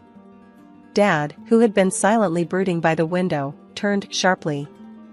His voice was cold and furious. You want to what? Throw your life away? It's my life, I retorted, feeling a spark of defiance. Not yours. I've never wanted this. I've never wanted any of this. You ungrateful child, Dad hissed, his face red with anger. If you think you can choose such a worthless path, you can get out. Get out and don't come back. His words hung heavy in the air. I looked from him to Mom, who was shaking her head, tears of frustration, or was it disappointment, in her eyes. Fine, I said, my voice steadier than I felt. I'll leave. I don't need this. I don't need any of you. As I stormed upstairs, my heart pounded so loudly I could barely hear my parents arguing in the background. I shoved my clothes, my sketchbooks, a few cherished art supplies into a bag. With each item, I felt a chain breaking, a piece of the old, suffocating life falling away. When I walked out the door, suitcase in hand, Dad's final words were a cold goodbye. You're no daughter of mine anymore. I stepped out into the unknown, the evening air cool and slightly biting against my face. It was scary, and for a moment, I didn't know what to do or where to go. But as I walked down the street, the weight of years of expectations lifted off my shoulders, and I realized I was free. The only place I thought of going was Grandma's. She had always been the soft counter to Dad's strict rules, a quiet rebel who nurtured my love for painting, despite his disapproval.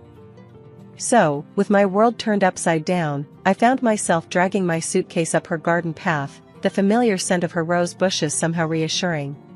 Knocking on her door, my heart was thumping wildly, half out of fear, half out of relief. When she opened the door and saw me standing there, her expression shifted from surprise to concern in a heartbeat. Emily, what in the world?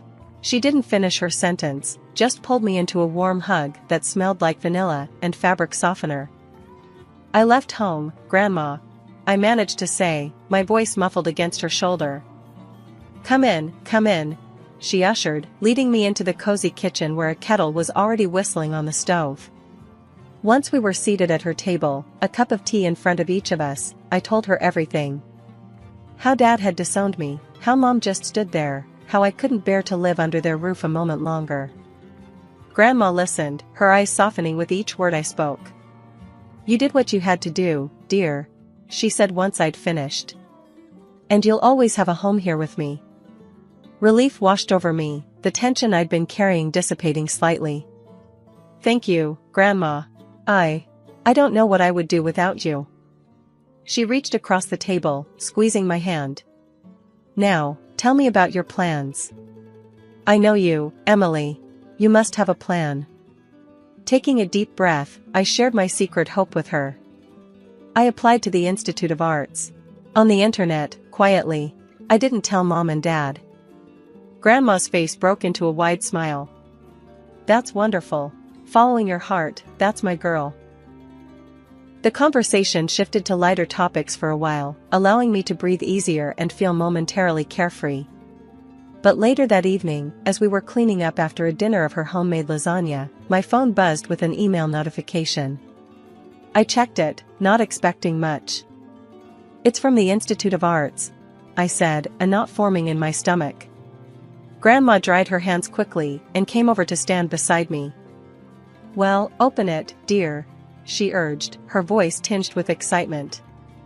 With a shaky hand, I tapped on the screen and read the contents of the email, my eyes widening with each word. "I got in, Grandma. I got in, and they're offering me a scholarship. Full tuition covered." "Oh, Emily!" Grandma exclaimed, her eyes brimming with tears as she pulled me into another hug. "I knew it. I always knew you had something special. This is just the beginning for you." We spent the rest of the evening talking about the future, about art and dreams, and making a new life. It felt like for the first time in a long time, I was exactly where I was supposed to be. Grandma's faith in me bolstered my own, and I felt ready to take on this new challenge. A few days later, Grandma accompanied me to the institute to finalize my registration. Walking through the halls filled with vibrant art and buzzing with creative energy, I felt a sense of belonging that had eluded me for years. "You're going to do great things, my dear," Grandma whispered as we left the administration office, my enrollment confirmed. Living on campus was a world away from everything I'd known. For the first time, I was not just studying what I loved, I was immersed in it. The transition wasn't easy, though. Drawing had been something I sneaked around doing back home because my parents had made it clear they didn't see a future in it for me. But here, at the Institute of Arts, it was my life. My first year was tough. The freedom to create was exhilarating, but also daunting. I struggled initially, battling the ingrained fear of my parents' disapproval and the pressure to prove I could make it on my own. Yet, with every sketch and painting, I grew more confident. By the end of the year, not only had I found my footing, but I had also emerged as one of the top students in my class. Professors praised my unique style, and I started to believe maybe I did have something special. As my skills developed, so did recognition. The school offered a few of us, the so-called emerging talents, a chance to showcase our work at a personal exhibition. I jumped at the opportunity. Preparing for the exhibition was intense. Every piece had to say something, to stand out. I poured my heart into each painting, hoping they were good enough to be noticed. The night of the exhibition was surreal. The gallery was buzzing with people, music softly playing in the background, lights casting a perfect glow on the paintings. I stood nervously by my work, watching as people walked by, stopping to look, to discuss. My grandmother, who had come to see the exhibition, stood beside me, her eyes wet with pride. "You've done well, Emily," she whispered, squeezing my hand. "I'm so proud of you." That night, something incredible happened. A local TV crew, who had come to cover the exhibition, featured my work. Suddenly, I wasn't just a student, I was an artist being talked about. The segment aired, and the next thing I knew, I was being invited to talk about my art on various shows. My paintings started circulating on the internet, gaining popularity. It was all so fast, so big. I felt like I was dreaming. The real pinch-me moment came when an animation studio contacted me. They wanted to use my designs for a series. Next thing, those sketches and characters I created in the solitude of my studio were moving, living on screens. They even started a comic book series based on them. And yeah, they paid me, which felt weird but incredible. I remember sitting in my dorm, watching the first episode of the animated series, thinking about how far I'd come. From hiding my sketches from my parents, to seeing my creations come to life on TV, it was mind-blowing. I was in my studio on campus, streaks of paint on my hands, and a blank canvas waiting, when my phone rang. It was Anna. I hesitated for a moment, not sure what to expect. We hadn't talked much since I left home. "Emily? It's Anna," she said, her voice uncertain. "I saw you on TV last night. You were amazing." "Thanks," I replied, taken aback by her call and her compliment. "I appreciate it, Anna. How's school going for you?" "It's fine," she said, though her tone suggested otherwise. Actually, that's partly why I called. I've been thinking a lot about what I'm doing. I'm not sure I'm as cut out for the business world as Dad thinks. Watching you follow your passion made me wonder if I'm just going along with what's expected of me, not what I want. This was new. Anna, the perfect student, doubting her path? It's never too late to change your course, you know. If you're not happy, maybe it's time to think about what you really want, I said, more as a friend than as her estranged sister. Yeah, right, she laughed softly. Maybe I need a bit of your courage. We can share some of mine. I've got plenty to go around now, I joked, easing the tension. A few weeks later, Anna came to visit me. She toured my studio and my latest works, her interest genuine. It was strange but comforting to have her in my space, seeing the part of my life that had caused so much distance between us. You really are talented, Emily, Anna said as she looked around at the paintings, the sketches, and the splashes of color everywhere. It's my world, I told her, feeling a surge of pride. Wanna try? She hesitated, then smiled. Why not? Handing her a brush felt symbolic, like I was welcoming her into my life in a way we hadn't shared since we were kids.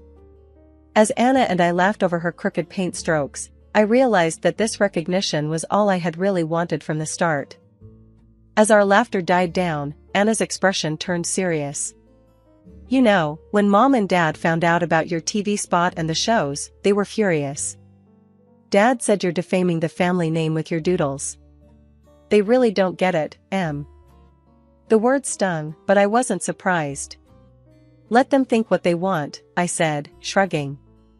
I'm not living for them anymore, Anna. I'm living for me. And for the art. Yeah. Anna nodded, looking around at all the colors and shapes that filled my world now. You've built something beautiful here, Em. Don't ever let them tell you otherwise. Hearing that from Anna, knowing that she saw the value in what I was doing despite our parents' disapproval, meant everything. It solidified my resolve to keep going, no matter what they said or did. I was an artist, and that was something no one could take away from me. It had been 6 months of peace and creativity when it all came crashing down during one of my exhibitions. I was showcasing some of my latest work, which had drawn a decent crowd, buzzing with chatter and admiration. That's when my parents stormed in, their faces thunderous. My father, his face red with anger, scanned the room until his eyes landed on me.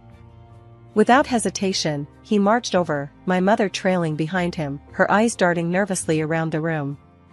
The moment he reached me, he erupted. This is what you left your family for? These ridiculous paintings? He gestured wildly at my art hanging on the walls. You're shaming us, Emily. You think this is a real job? Artists are just drug addicts pretending to be profound. I was stunned, words failing me as his voice echoed off the gallery walls. Before I could gather my thoughts, he lunged at one of my paintings, his hands clawing at the canvas. I gasped, stepping forward, but the gallery organizer was quicker. He called security immediately. Sir, you need to leave. Now. The organizer demanded, as 2 guards quickly intervened, pulling my father away from the damaged artwork. The aftermath was a blur of apologies from me to the guests and the gallery owner, assurances that this was an isolated incident. But the damage was done. The evening was ruined, and so was my mood. Over the next few days, my phone was bombarded with texts from both of my parents. Each message was a dagger, full of accusations and predictions of doom. You'll come crawling back once you realize the real world isn't kind to dreamers, one read. You think you're successful? This is just a phase, said another. I tried to ignore them, but each beep of my phone brought a fresh wave of anxiety.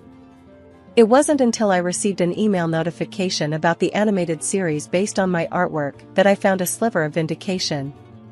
The series had just crossed another 1 million views, and the comments were overwhelmingly positive, praising the creativity and unique style. Fueled by a mix of anger and pride, I copied the link to the YouTube page and sent it to my parents with a simple message. See for yourself. After that, the messages stopped. Their silence was louder than all their criticisms combined. Maybe, just maybe, they had watched the videos and read the comments.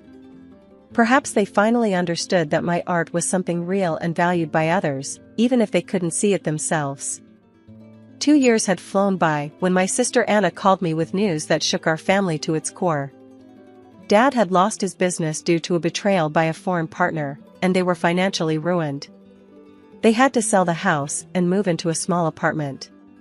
What's more, Anna decided to leave the prestigious university she never truly loved and was planning to transfer to another college to study landscape design, something she was genuinely passionate about. During the holiday season, I visited Grandma's house, where Anna was now staying. She was beaming with genuine happiness, a stark contrast to the stressed sister I remembered. "I've got a scholarship, Emily," she told me as soon as I walked in. "I'm finally studying what I want, and I'll be living here with Grandma." "That's amazing, Anna. I'm so proud of you," I replied, embracing her tightly. Grandma joined in, hugging us both. "You girls are so talented," she said, her eyes twinkling with pride and love.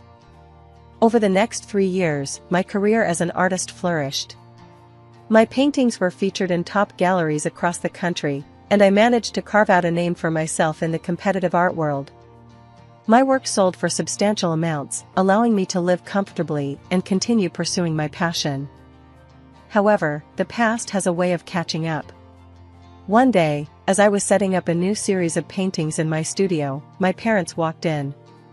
The sight of them was startling. Dad looked frail and worn, a shadow of his former self, and Mom was dressed far more modestly than I had ever seen. "Emily, we need to talk," Dad began, his voice weak but urgent. I nodded, leading them to a small sitting area in the corner of my studio. "What's going on?" I asked, although the tight knot in my stomach already had an inkling. "We're in a bad place, Emily," Mom started, her voice trembling. "We've lost everything, and we need your help." Dad coughed slightly before adding, "You've done well for yourself, which we knew you would, despite what we said. We were hoping you could lend us some money. Help us get back on our feet." The request hung heavily in the air, thick with irony and desperation. I took a deep breath, the memories of their dismissal and harsh words echoing in my mind. "You both disowned me when I chose this path. You said I would fail and wished me nothing but the worst," I reminded them softly, yet firmly. "Yes, but we're still your family," Dad insisted, looking at me with eyes that were pleading yet prideful. "I built this life on my own, without any help from you after you turned your backs on me. You made it clear then that you didn't want anything to do with me or my career," I continued, my voice steady despite the turmoil inside. Mom looked down, tears starting to form in her eyes, while Dad simply stared, his expression unreadable. "I'm sorry, but I won't be giving you any money," I concluded, the finality in my voice mirroring the closure I felt in my heart. They stood, the air thick with tension and unspoken words.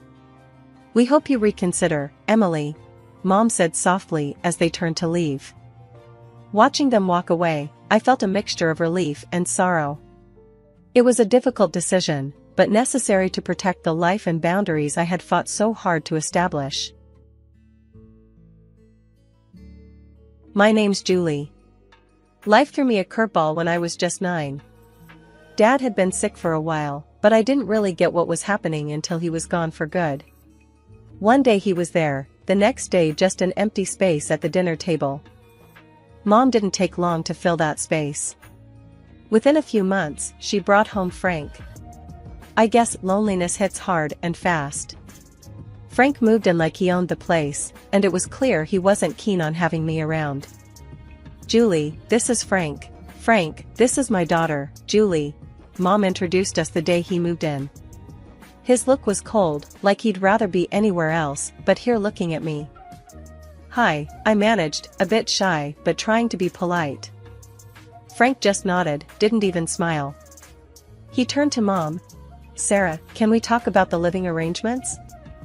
I remember feeling a chill as they walked away, his hand on her shoulder. It wasn't long before I started feeling like an outsider. Frank had rules for everything, and he was always on my case. Don't leave your stuff in the living room. Eat faster, or too much noise. It was relentless. Mom did nothing. She just nodded along with whatever Frank said, her eyes empty or maybe just tired. One evening, things boiled over at dinner. I had accidentally knocked over a glass of water, and it spilled towards Frank. "Clumsy kid. Can't you do anything right?" Frank snapped, jumping up as the water splashed his pants. "Sorry, Frank. It was just an accident," I stammered, feeling my face heat up. "Sorry doesn't clean up messes, Julie. Be more careful," he scolded, his voice raised more than necessary. Mom just sat there, dabbing her mouth with a napkin, silent. I looked at her, hoping she'd say something, anything in my defense. But nothing came. After dinner, I heard them arguing in their room. Frank's voice was loud and harsh. "Sarah, that kid of yours needs to shape up. I'm not gonna live in chaos just because you're used to it." Mom's reply was soft, but I caught bits of it.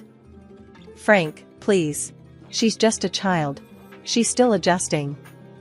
"Adjusting? It's been months. I'm telling you, if things don't change." I didn't hear the rest, but I didn't need to. The message was clear. Frank wanted me out of the way, and Mom wasn't fighting too hard against the idea. The next few months were just as tough. Frank's complaints were a daily soundtrack, and Mom's silence grew heavier. I was walking on eggshells, trying not to make a sound, disappear if I could. But you can't disappear in your own home, can you? Even a 9-year-old knows that much. Life at home got trickier when Mom told us she was expecting. Frank already had his hands full just tolerating me, and the news didn't exactly make him jump for joy. He was silent for a long minute before he spoke, and when he did, his words were clipped and cold. "Well, that's just great, Sarah. Just what we needed," he said, his tone dripping with something that sounded a lot like sarcasm. Mom just smiled, a bit too weakly. "It's a blessing, Frank. You'll see. A fresh start for us." I remember feeling a mix of excitement and dread. A little brother or sister seemed like a dream, someone new to connect with, but with Frank's mood swings, I wasn't so sure. Months flew by, and the baby finally arrived. It was a girl, and they named her Anna. I was thrilled. She was tiny, and when I first saw her, all wrapped up in her pink blanket, my heart melted. I thought having Anna around might make things better, even make Frank soften up a bit. Holding Anna felt magical. She was so small, her tiny fingers grasping at nothing. "Hey there, Anna. I'm your big sister, Julie. I'm gonna take good care of you," I whispered, promising silently to be there for her, no matter what. But the magic didn't last. Bringing Anna home changed the dynamics again. Frank was fussier than ever, especially about money. One night, about a week after Anna came home, I overheard him talking to Mom in the kitchen. His voice was harsh, louder than it needed to be. "More expenses, Sarah. Diapers, formula, God knows what else. And what about Julie? She's not even mine, and I'm footing the bill for her too?" Mom's voice was a quiet murmur. "Frank, please, she's just a child. We can manage. Things will settle down." "It's not just about managing, Sarah. It's about priorities. We need to think about our family now. Our real family." I knew what that meant. I wasn't real family. The sting of those words hit me hard. I slid down the wall, by my door, hugging my knees, trying not to cry. The final straw came when Frank sat us down in the living room one evening, his face serious, his eyes avoiding mine. "Sarah, we need to think about the future. Julie's getting older, and expenses are piling up. Maybe it's time she went to live with her Aunt Claire." I felt like I'd been punched in the gut. "Sent away? Just like that?" Mom finally spoke, looking at me, her eyes sad. "Julie, honey, it might not be so bad. Aunt Claire has a nice house, and you'll be well taken care of. But Mom, I don't want to go. I want to stay here with you and Anna." The room went silent. Frank's next words were cold and final. It's decided then. I'll call Claire in the morning. Moving in with Aunt Claire was like stepping into a different world. Her house was big, clean, and always silent. Too silent for comfort.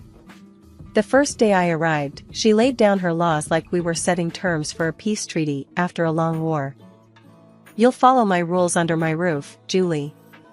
No nonsense, no mess, no backtalk," she declared as she led me through the hall to what would be my room. The room was plain, with bare walls and a single bed against the corner. It felt nothing like home. I nodded, too tired and too upset to argue. Homework right after school, chores before dinner, and lights out by 9. I won't tolerate any laziness or sloppiness, you hear? Aunt Claire continued, her voice firm. "Yes, Aunt Claire," I responded, my voice a whisper. "Speak up when you're spoken to. Let's have no mumbling here," she snapped. I quickly corrected my tone. "Yes, Aunt Claire. I understand." The days that followed blended into each other, each as strict and unforgiving as the last. Aunt Claire was tough, tougher than anyone I'd ever known. She had a way of making simple conversations feel like interrogations. Homework was a battlefield too. If I got a B instead of an A, Aunt Claire had words that stung sharper than any I'd heard before. "You can do better than this. Your laziness won't fly here," she'd scold, even though I'd spent hours poring over books. The worst was how she reminded me of my mom's decision to send me away. If I dared to talk back or ask for less criticism, she'd retort sharply, "No wonder your mom sent you here. You need discipline you obviously weren't getting." Those words hurt. They always did. They made me feel unwanted, unloved, like I was just another problem Mom had to solve by shipping me off. Days turned into weeks, and weeks into months. I learned to keep my head down, do as told, and speak only when necessary. Aunt Claire had no patience for tears or complaints, and I had no energy left to fight. "It's for your own good," she'd often say after a particularly harsh scolding, as if the sting of her words was supposed to mold me into someone better. I wasn't sure who that better person was supposed to be. All I knew was I was getting really good at being alone, at being quiet, at not being a problem. Because in Aunt Claire's house, not being a problem was the best thing you could be. Living with Aunt Claire was suffocating, and I found myself missing my mom more each day, even though I knew she had let me go without much of a fight. One afternoon, the longing got too much. Aunt Claire was out, probably at her bridge club, and I knew I had a couple of hours at least. Her phone was always left on the kitchen counter, charging next to the fruit bowl. It seemed like my only link back to my old life. I hesitated for a minute before I picked it up.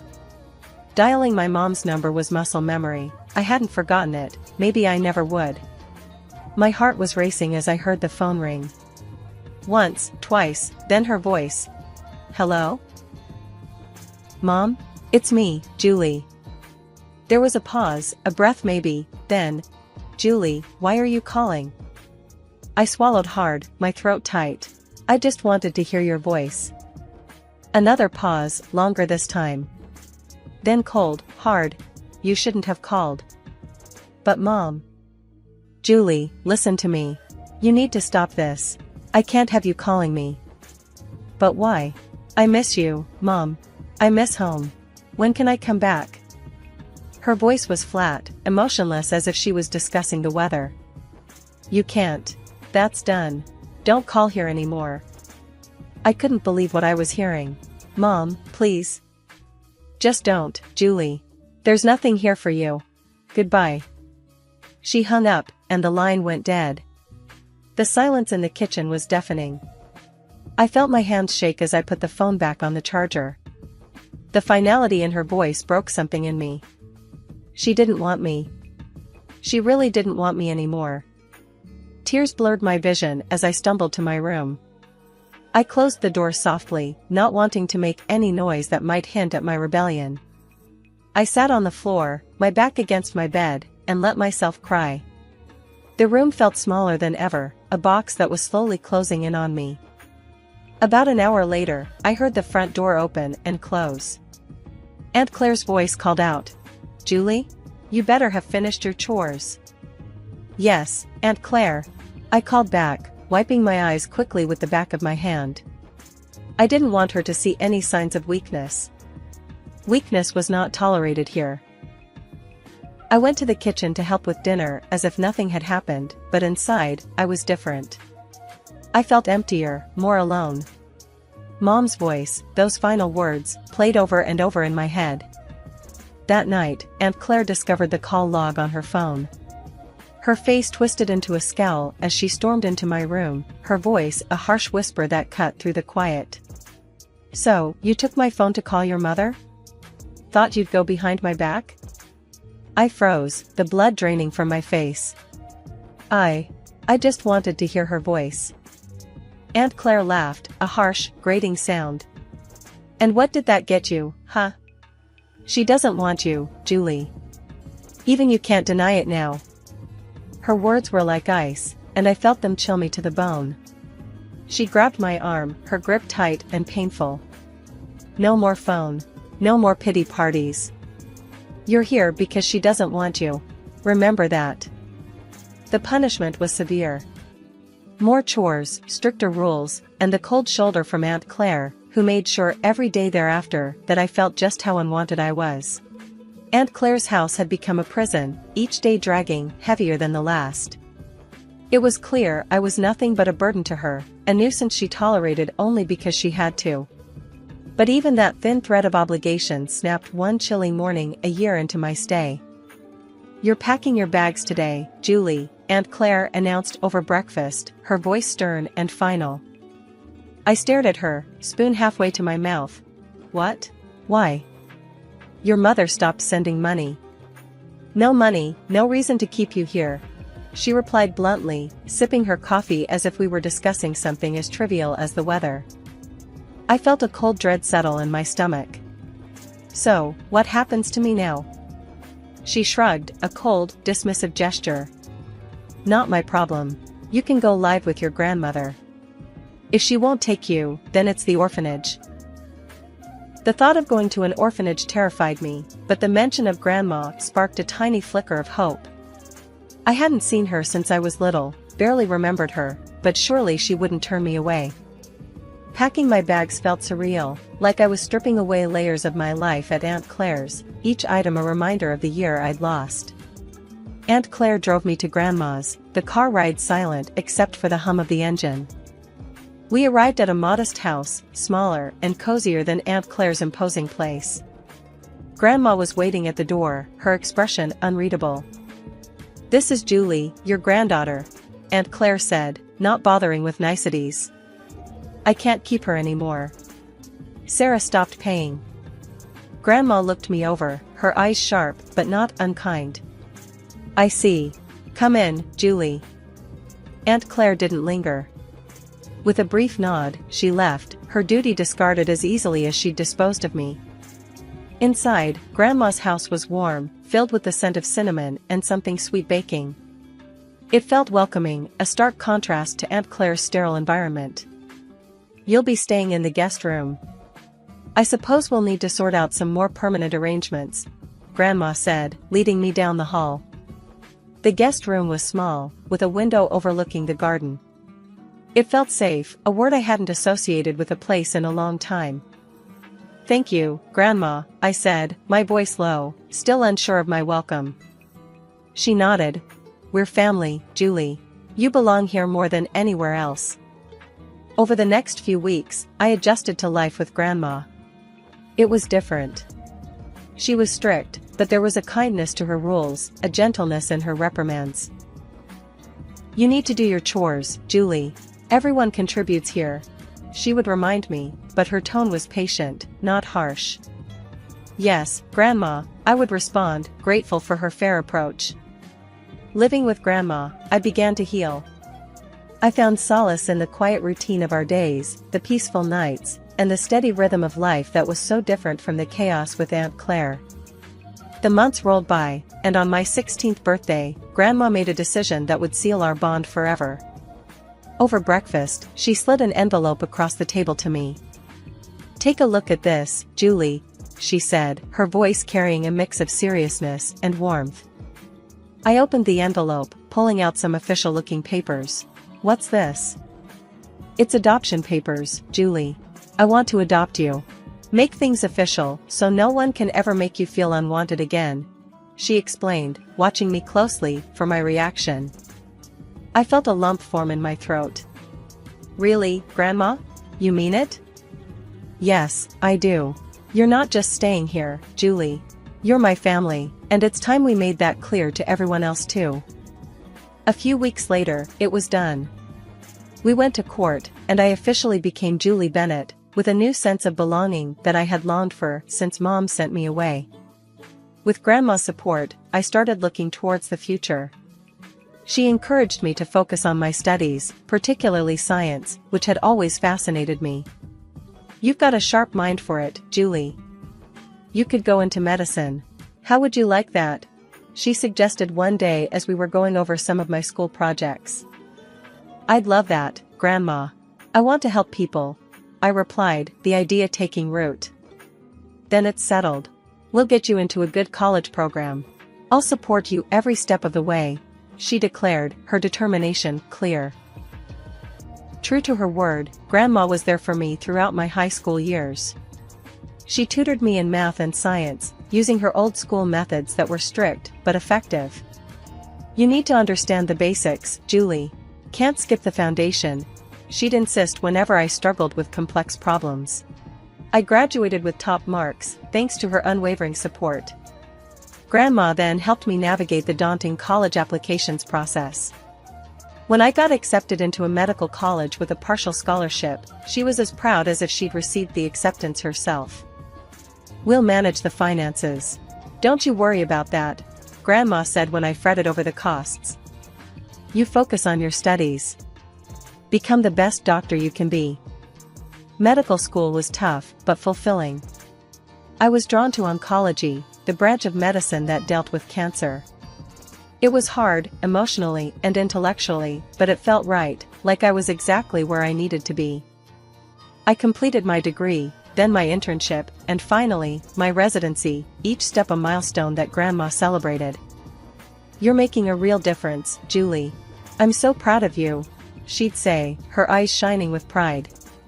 By the time I turned 32, I was fully established in my career as an oncologist. My life was busy but fulfilling, filled with long hours at the hospital and the satisfaction of knowing I was making a difference. Through it all, Grandma was my anchor, always there to listen and offer advice on tough days. But life, as it often does, threw another curveball my way. Grandma's health, which had been declining, took a turn for the worse. It was swift and unexpected, the kind of decline that leaves you scrambling to catch your breath. I remember coming home one evening, tired after a particularly tough day at the hospital. Grandma was sitting in her favorite armchair, looking out the window. Her voice was weaker when she called me over. Julie, come sit with me for a bit, she said, patting the chair next to her. I sat down, taking her hand in mine. It felt fragile, like a dried leaf that might crumble under too much pressure. I'm not going to beat around the bush, she started, her tone serious. The doctors, they say it's not much time now. We need to talk about things, practical things. The lump in my throat grew, my eyes stung with tears. Grandma, please. She squeezed my hand, her grip still strong. No tears now, Julie. We've got things to sort out. You need to be ready. The next few weeks were a blur of doctor's visits, late nights, and legal paperwork.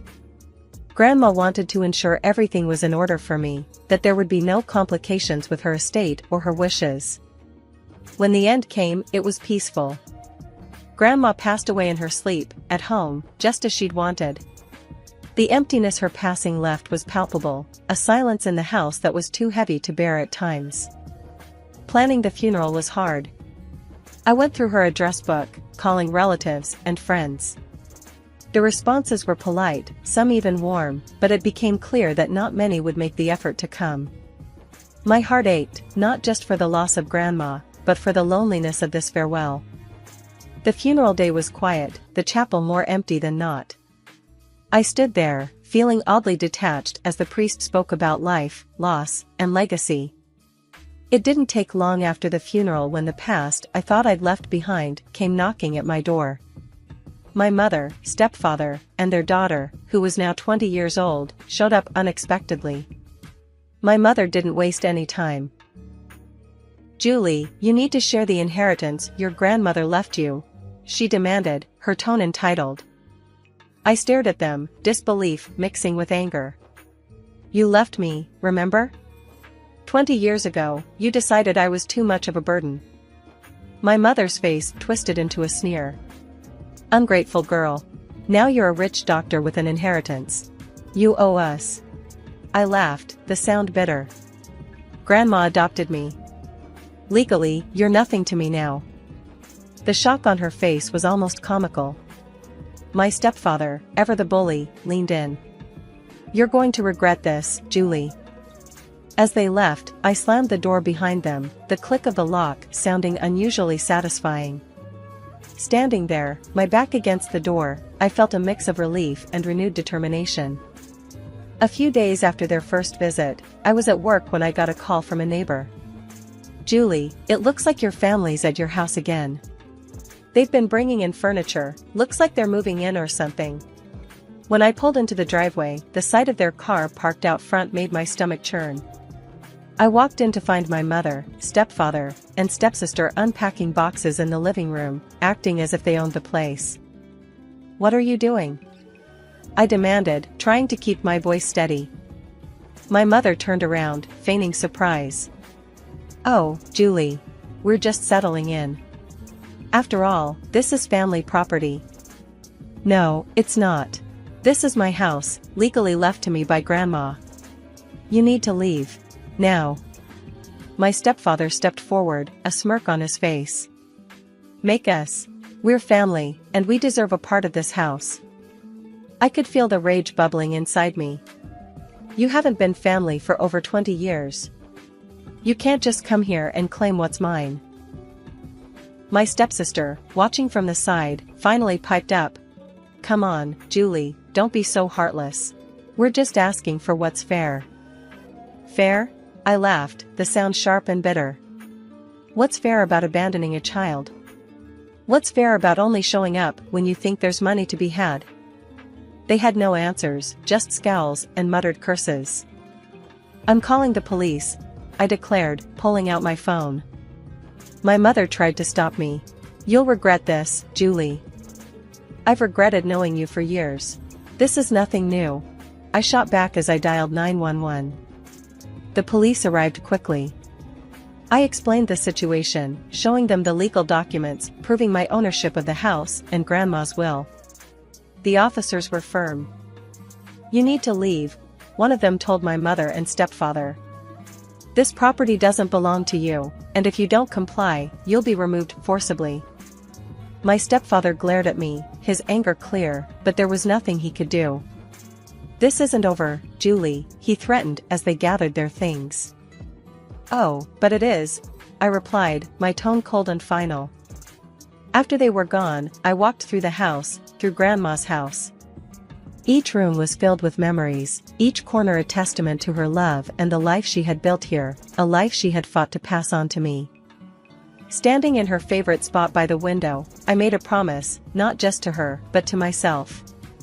I would not let the bitterness of the past tarnish my future.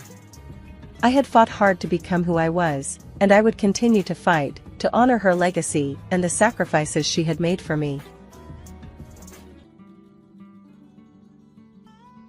Hi there, I'm Claire. I'm 27 and I work as a smartphone app developer. I'm pretty much a homebody, love my peace and quiet, and prefer a good book or coding session to loud parties any day. My social circle is small, and dating has always been kind of a disaster for me. But all that changed one random day at a gift shop. I was just browsing, not looking for anything in particular, when I noticed this guy looking totally lost. He was standing there with a ceramic cat in one hand and a scented candle in the other, looking like he had no clue what he was doing. I couldn't help but laugh a little. "Need some help?" I asked, walking over to him. He looked up, looking relieved. Oh God, yes. I'm trying to find something for my mom's birthday, but I'm completely clueless. I smiled. Well, let's see what we can find. How about a nice vase? Moms love vases. Yeah? That sounds good. I'm Tom, by the way. Nice to meet you, Tom.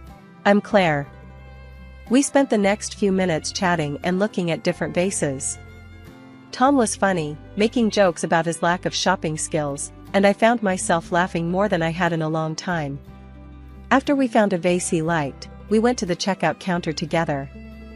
As we waited in line, he turned to me with a hopeful look. Hey, Claire, would you maybe want to grab coffee sometime? I mean, if you're not too busy with all that app developing. I hesitated for a moment, but there was something about Tom that made me want to say yes. Sure, why not? Coffee sounds good. We swapped phone numbers, and I left the store feeling a mix of excitement and nervousness. I hadn't been on a date in a while, and I wasn't sure what to expect. But Tom seemed different, genuine, funny, and easy to talk to. A few days later, Tom texted me, and we arranged to meet at a cozy little coffee shop downtown. I arrived a bit early, nerves bubbling in my stomach, but when I saw Tom walk in, smiling and waving, I felt instantly at ease. We ordered our coffees and found a quiet corner to sit and chat. Tom was easy to talk to, and the conversation flowed effortlessly. We talked about our jobs, our favorite movies, and even our worst dating experiences, laughing over shared stories of awkward first dates. We'd been dating for a few months, and it was time for the next big step, meeting his parents. I was nervous, but Tom assured me they were nice people. When we got there, his mom, Mrs. Harris, greeted us at the door.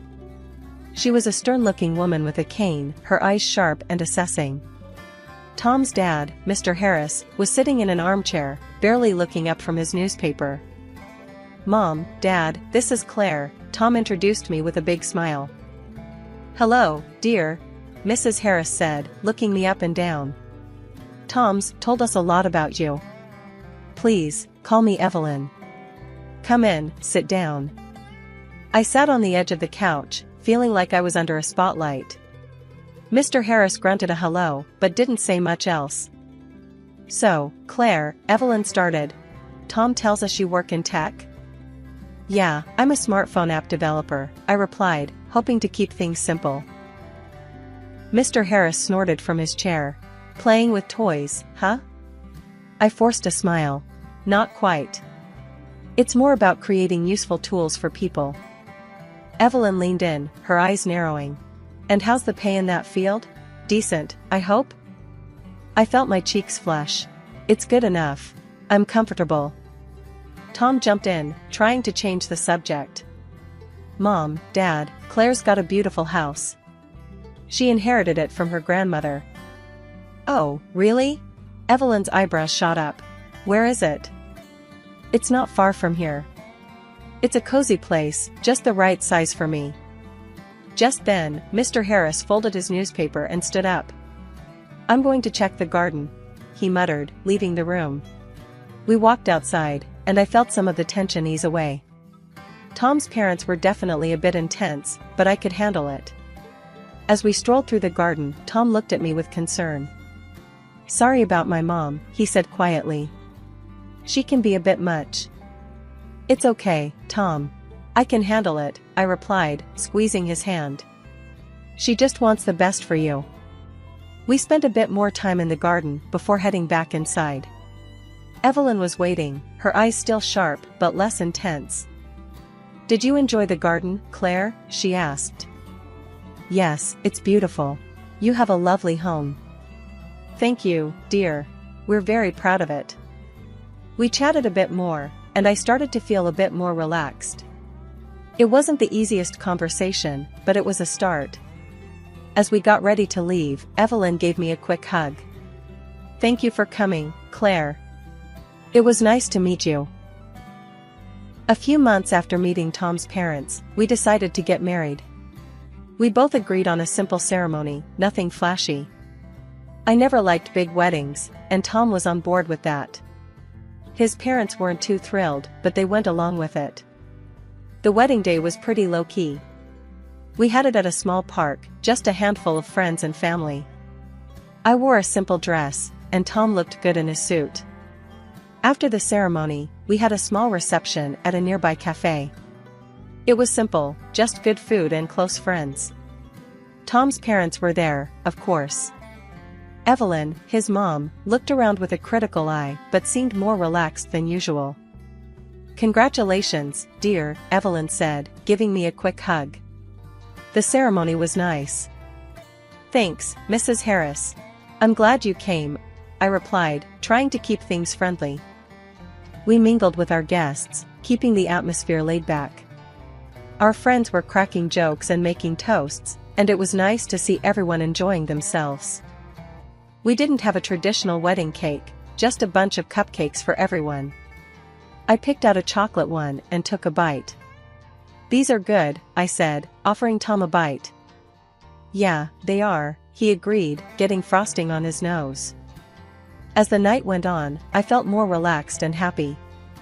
It wasn't a grand event, but it was exactly what I wanted, a simple celebration with the people who mattered most.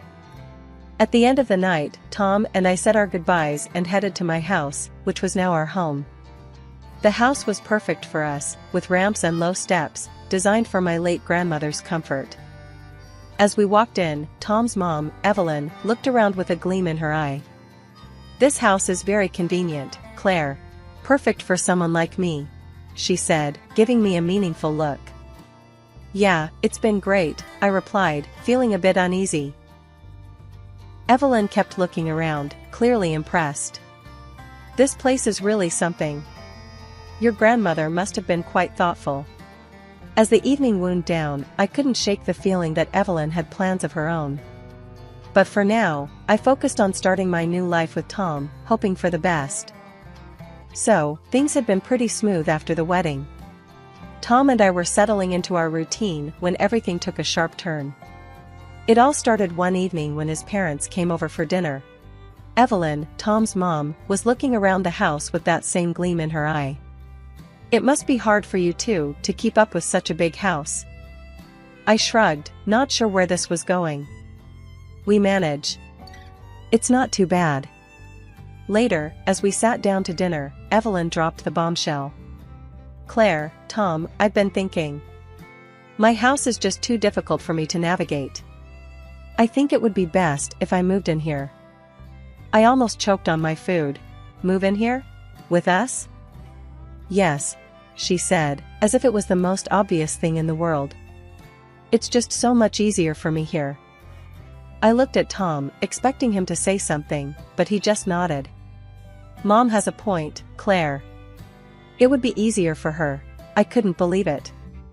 "Tom, we didn't even discuss this." "We're discussing it now," Evelyn said, her tone firm. "It's really the best solution." I took a deep breath, trying to stay calm. "We need to think about this. It's a big decision." The next day, I came home from work to find movers unloading Evelyn and Mr. Harris's stuff into my house. I was furious. "What's going on here?" Tom met me at the door, looking sheepish. "Mom and Dad are moving in. Claire, it's just for a while. They need a place that's easier for them." Evelyn walked in, acting like she owned the place. "Claire, we need to move some furniture around to make it easier for me to get around." I was still trying to process what was happening. "What do you mean, move things around?" "The bedroom on the ground floor, for starters. It's the best room for us." "That's our bedroom, Evelyn," I snapped, my patience wearing thin. "Well, you'll have to move upstairs. I need the ground floor room." I looked at Tom, hoping he'd back me up. "We're family, Claire. Families help each other out," he said, like it was the simplest thing. I had no choice but to go along with it. The movers finished up, and before I knew it, Evelyn and Mr. Harris were settled into our bedroom, and Tom and I were crammed into the smaller upstairs room. Over the next few days, Evelyn made herself right at home. She didn't lift a finger around the house, always saying her leg was too sore to help. I was left to cook, clean, and take care of everything while Tom acted like nothing was wrong. One evening, after a particularly long day, I sat down with Tom. "Tom, this isn't working. We need to set some boundaries." Evelyn, who had been eavesdropping, walked in. "Claire, if you have something to say it to my face." I stood up, my anger boiling over.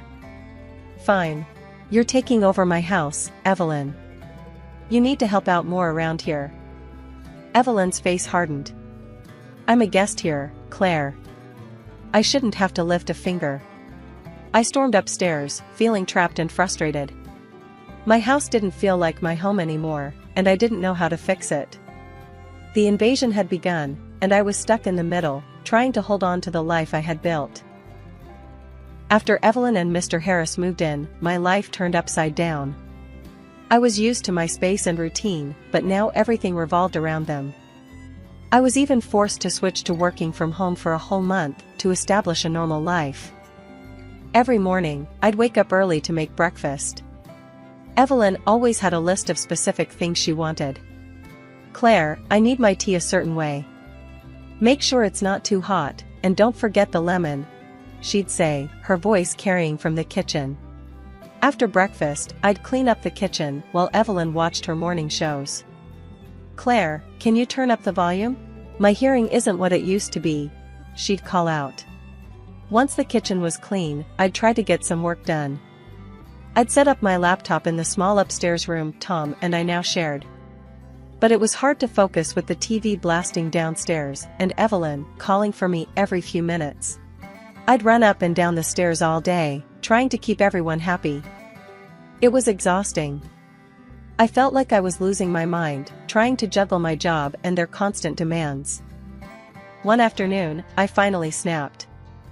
I was in the middle of a video call with my team when Evelyn barged in. "Claire, I need you to run to the store. We're out of my favorite cookies." I muted my mic and turned to her, trying to stay calm. "Evelyn, I'm in the middle of a work call.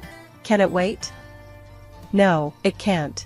I need those cookies," she insisted, crossing her arms. I took a deep breath, feeling my patience wear thin. "You'll have to wait. I can't just drop everything." Evelyn stormed out, mumbling about how things used to be different in her day. I unmuted my mic, forcing a smile from my team. "Sorry about that, everyone. Let's get back to it." After the call, I went downstairs, hoping for a moment of peace. But Evelyn was waiting for me, a scowl on her face. "You're not being very accommodating. We're guests in your home, and you need to treat us with more respect." I was about to argue back when Tom walked in, looking tired. "What's going on here?" "Your wife is being difficult," Evelyn said, turning to him. "Claire, you need to be more patient. Mom's not asking for much," he said, clearly siding with her. "Not asking for much? She's driving me crazy, Tom." I snapped, feeling the tears well up. Evelyn gasped, putting a hand to her chest. "How dare you speak to me like that in my son's house?" I couldn't believe what I was hearing. "Your son's house?" "This is my house, Evelyn." "Enough, Claire," Tom said, stepping in. "We're all family here. Let's just try to get along." I stared at him, feeling completely alone. "Fine, whatever," I muttered, turning away. A month later, I returned to my usual office work and finally breathed a sigh of relief.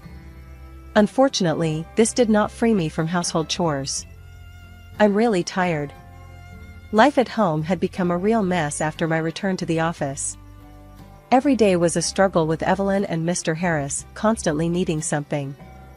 Then, one night at dinner, Evelyn dropped a bombshell. "Claire, you're not keeping up with the housework," Evelyn said, looking at me over her glasses. "I think you should work from home more. Just like before. You'd have more time to manage things here." I stared at her, stunned. "Work from home? Evelyn, I love my team and my job. Going to the office is my only break from all this." Tom jumped in, siding with her. "Claire, Mom's right. If you're home more, it'll be easier for everyone." I couldn't believe what I was hearing. Easier for everyone? What about me? I need a break from all the noise and demands here. Evelyn crossed her arms, looking stern. Claire, I need care. My leg gives me a lot of trouble, and it's hard for me to do things on my own. I felt cornered, their eyes on me, pushing me to agree. I can't just switch to working from home. I need to talk to my boss. The next day, I called my boss and explained the situation. He was understanding and allowed me to work from home. But as soon as I made the switch, things got worse. Evelyn and Mr. Harris turned into a constant source of interruptions. Claire, I need you to make lunch. And don't forget the special soup I like, Evelyn would call out. Claire, the TV isn't working. Fix it, Mr. Harris would demand, even though it was just a matter of pressing a button. And the TV was always blaring at full volume, making it impossible for me to concentrate on my work. I tried talking to Tom about it one evening. Tom, I can't keep working from home like this. Your parents are driving me crazy with their demands. Claire, they need us. You need to be more understanding, he replied, dismissing my concerns. I'm trying to be understanding, Tom, but I'm burning out here. I need some peace to do my job, I said, my voice shaking. You're overreacting, Claire. Just try harder, he said, not even looking at me. I felt like I was losing my mind. Every day was a new demand, a new interruption. I was mentally and physically drained. The house, which used to be my sanctuary, had become a place of constant stress and noise. One day, after yet another interruption, I couldn't take it anymore. Evelyn had barged in, demanding I fix the TV again while I was on an important call. I snapped, slamming my laptop shut and storming downstairs. Enough. I can't do this anymore. I shouted, my voice echoing through the house. I'm tired, Evelyn. I can't work with all this noise and constant interruptions. I'm not your maid or your personal assistant. Tom came rushing in. Claire, calm down. What's going on? I'm done, Tom. I can't keep sacrificing my job and my sanity for your parents. This has to stop, I said, tears streaming down my face. Tom looked at me, his face serious. Claire, you need to get a grip. We're all trying our best here. I shook my head, feeling a mix of anger and despair. I've reached my breaking point, Tom. Something has to change, or I can't stay here. The room fell silent, my words hanging in the air. I knew things couldn't go on like this, and I needed to find a way to reclaim my life, no matter what it took. So, we were all having dinner, me, Tom, and his parents. I'd had enough of the constant stress, and I decided it was time to speak up. Listen, everyone, I started, putting down my fork. We need to talk. It's getting too hard for all of us to live in this house together. We need to figure out a way to separate. Evelyn, my mother-in-law, jumped in before I could finish. I agree, Claire. This house is very comfortable and suits someone like me perfectly. Since it's so convenient for me, you should be the one to move out. I stared at her, stunned. You're telling me to leave my own house? She nodded, looking very pleased with herself. Yes, dear. It's only logical. This house is perfect for an elderly person like me. I turned to Tom, hoping he'd support me. Tom, are you okay with this? He shrugged, avoiding my eyes. It's fine with me, Claire. Maybe it's best if you find another place. I'll hire a nurse for Mom, so she's taken care of. I couldn't believe what I was hearing. They were pushing me out of my own home.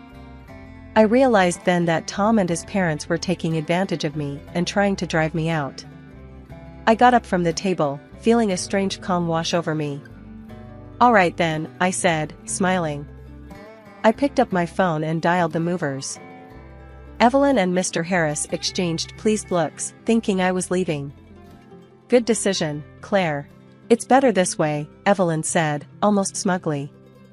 But I had other plans. Yes, I'd like to schedule a move, I said into the phone. Please send a team to pack up my in-laws' belongings and move them out of my house. Evelyn's face went pale. What are you doing? You can't kick us out. Yes, I can, Evelyn. This is my house, I said firmly. Tom jumped up, furious. Claire, if you make my parents leave, I'll go with them. I looked at him, feeling strangely calm. Fine by me, Tom. I'd be glad to see you go. He looked shocked, not expecting that response. You don't mean that. I do, Tom. I'll send you the divorce papers tomorrow. Evelyn started to cry, calling me a cruel girl. How can you do this to us, Claire? We're family. I shook my head. Family doesn't treat each other like this, Evelyn. You pushed me too far. The movers arrived within the hour. Evelyn and Mr. Harris had to pack their things, cursing and complaining the whole time. You're heartless, Claire. Evelyn yelled as she packed her belongings. I'm just standing up for myself, Evelyn. You should have respected my boundaries, I replied, watching her pack. As they loaded their things onto the truck, Evelyn kept shouting about how I was throwing out a sick, elderly woman. But I didn't budge. I stood my ground and watched them leave, knowing I was finally taking back control of my life. Once they were gone, the house felt strangely quiet, but it was a peaceful quiet. I knew I'd made the right decision, and I was ready to move on with my life, free from their demands and manipulations. After I kicked Tom and his parents out, I knew what I had to do. I filed for divorce and cut all ties with them. It was tough, but I felt free for the first time in ages. I went back to my job at the smartphone app development company, and I finally started enjoying my work again without all the chaos at home. I heard through the grapevine that Tom was still living with his parents, and they were becoming even more moody and unbearable. It didn't surprise me. They always needed someone to lean on, and now Tom was stuck dealing with it all. One day, out of the blue, Tom called me. I was surprised to see his name on my phone. I hesitated but decided to answer. Hello? Hey, Claire, it's Tom, he said, sounding nervous. Yeah, I know. What do you want, Tom? I asked, keeping my voice steady. I've been thinking a lot about us, and I realize I made a huge mistake. I want to make things right, he said, his voice shaky. I sighed, already feeling tired of this conversation. Tom, it's over. We've been through this. I know, but I'm serious. I'm ready to cut ties with my parents if that's what it takes. I want you back, Claire, he pleaded. It's not just about your parents, Tom. The problem was with you. You never stood up for me, and you let them walk all over us, I said, trying to stay calm. I know I messed up, but I can change. I'm ready to put you first now, he insisted. I shook my head, feeling a mix of anger and sadness. Tom, it's too late for that. You had your chance to stand by me, and you didn't. I've moved on. I put down the phone, feeling a strange mix of emotions. It was sad, but also liberating. I had made the right decision for myself, and I wasn't going to go back to that toxic situation. In the following weeks, I threw myself into my work. My team noticed the change in me, and my boss even commented on how much more focused and productive I was. I also reconnected with some old friends and started going out more. It felt good to have a social life again without the constant stress hanging over me. One evening, I was out with my best friend, Sarah. We were having drinks at our favorite bar, catching up on everything. So, how's the single life treating you? Sarah asked, grinning. Honestly, it's great. I feel like I've got my life back. No more drama, no more stress, I said, raising my glass. We laughed and talked about all the things we wanted to do now that I was free. I even started thinking about taking a vacation, something I hadn't done in years. My name's Elizabeth. I teach science at a private school, and thanks to my folks having a bit of money, I've had a cushy life so far. But let's not get into that, it's not like I flaunt it. Every morning, before the sun gets too bold, I lace up my sneakers and hit the park trails for a run. There's this elderly lady, Mrs. Ramsey, who parks herself on the same bench every morning. She just sits there watching the lot of us run laps, like we're on some reality show. One crisp morning, as I slowed down for a breather near her usual spot, she called out to me. "Good morning. You're quite the regular, aren't you?" she said, her voice surprisingly strong for someone her age. "Yeah, I try to be," I replied, wiping the sweat off my brow. "Helps me keep sane." She chuckled. "I bet it does. I'm Marjorie, by the way. Marjorie Ramsey." "Elizabeth," I said, stretching my legs a bit.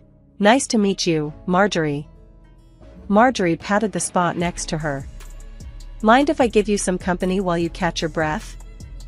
I sat down, figuring a little chat wouldn't hurt. "Not at all. Do you come here just to watch us run?" "Partly," she admitted with a mischievous grin. "But I also like the fresh air, and I've been looking for someone." "Looking for someone? In the park?" I frowned, a bit puzzled. "Not like that, dear," she laughed. "I've been on the lookout for a suitable young woman." I raised an eyebrow. "Suitable for what exactly?" "For my son," she said bluntly. "He needs a good wife." I almost choked on my water. "Come again?" "You heard me," Marjorie said, her eyes scanning my face. "My son, he's a good man. Successful, kind, but terribly shy. I figured it's time he settled down." "And you're scouting in the park?" I couldn't help but laugh. It was bizarre, really. "If you see what I see, dear, you'd understand. Healthy, smart women in their prime. Like you," she explained, her gaze firm yet kind. I shook my head, still amused by the absurdity of it all. "So, what does this son of yours even think about his mom picking out girls for him?" Marjorie shrugged. "Michael trusts my judgment. He knows I just want him to be happy." I stood up, ready to continue my run. "Well, good luck with that, Marjorie. It was nice meeting you."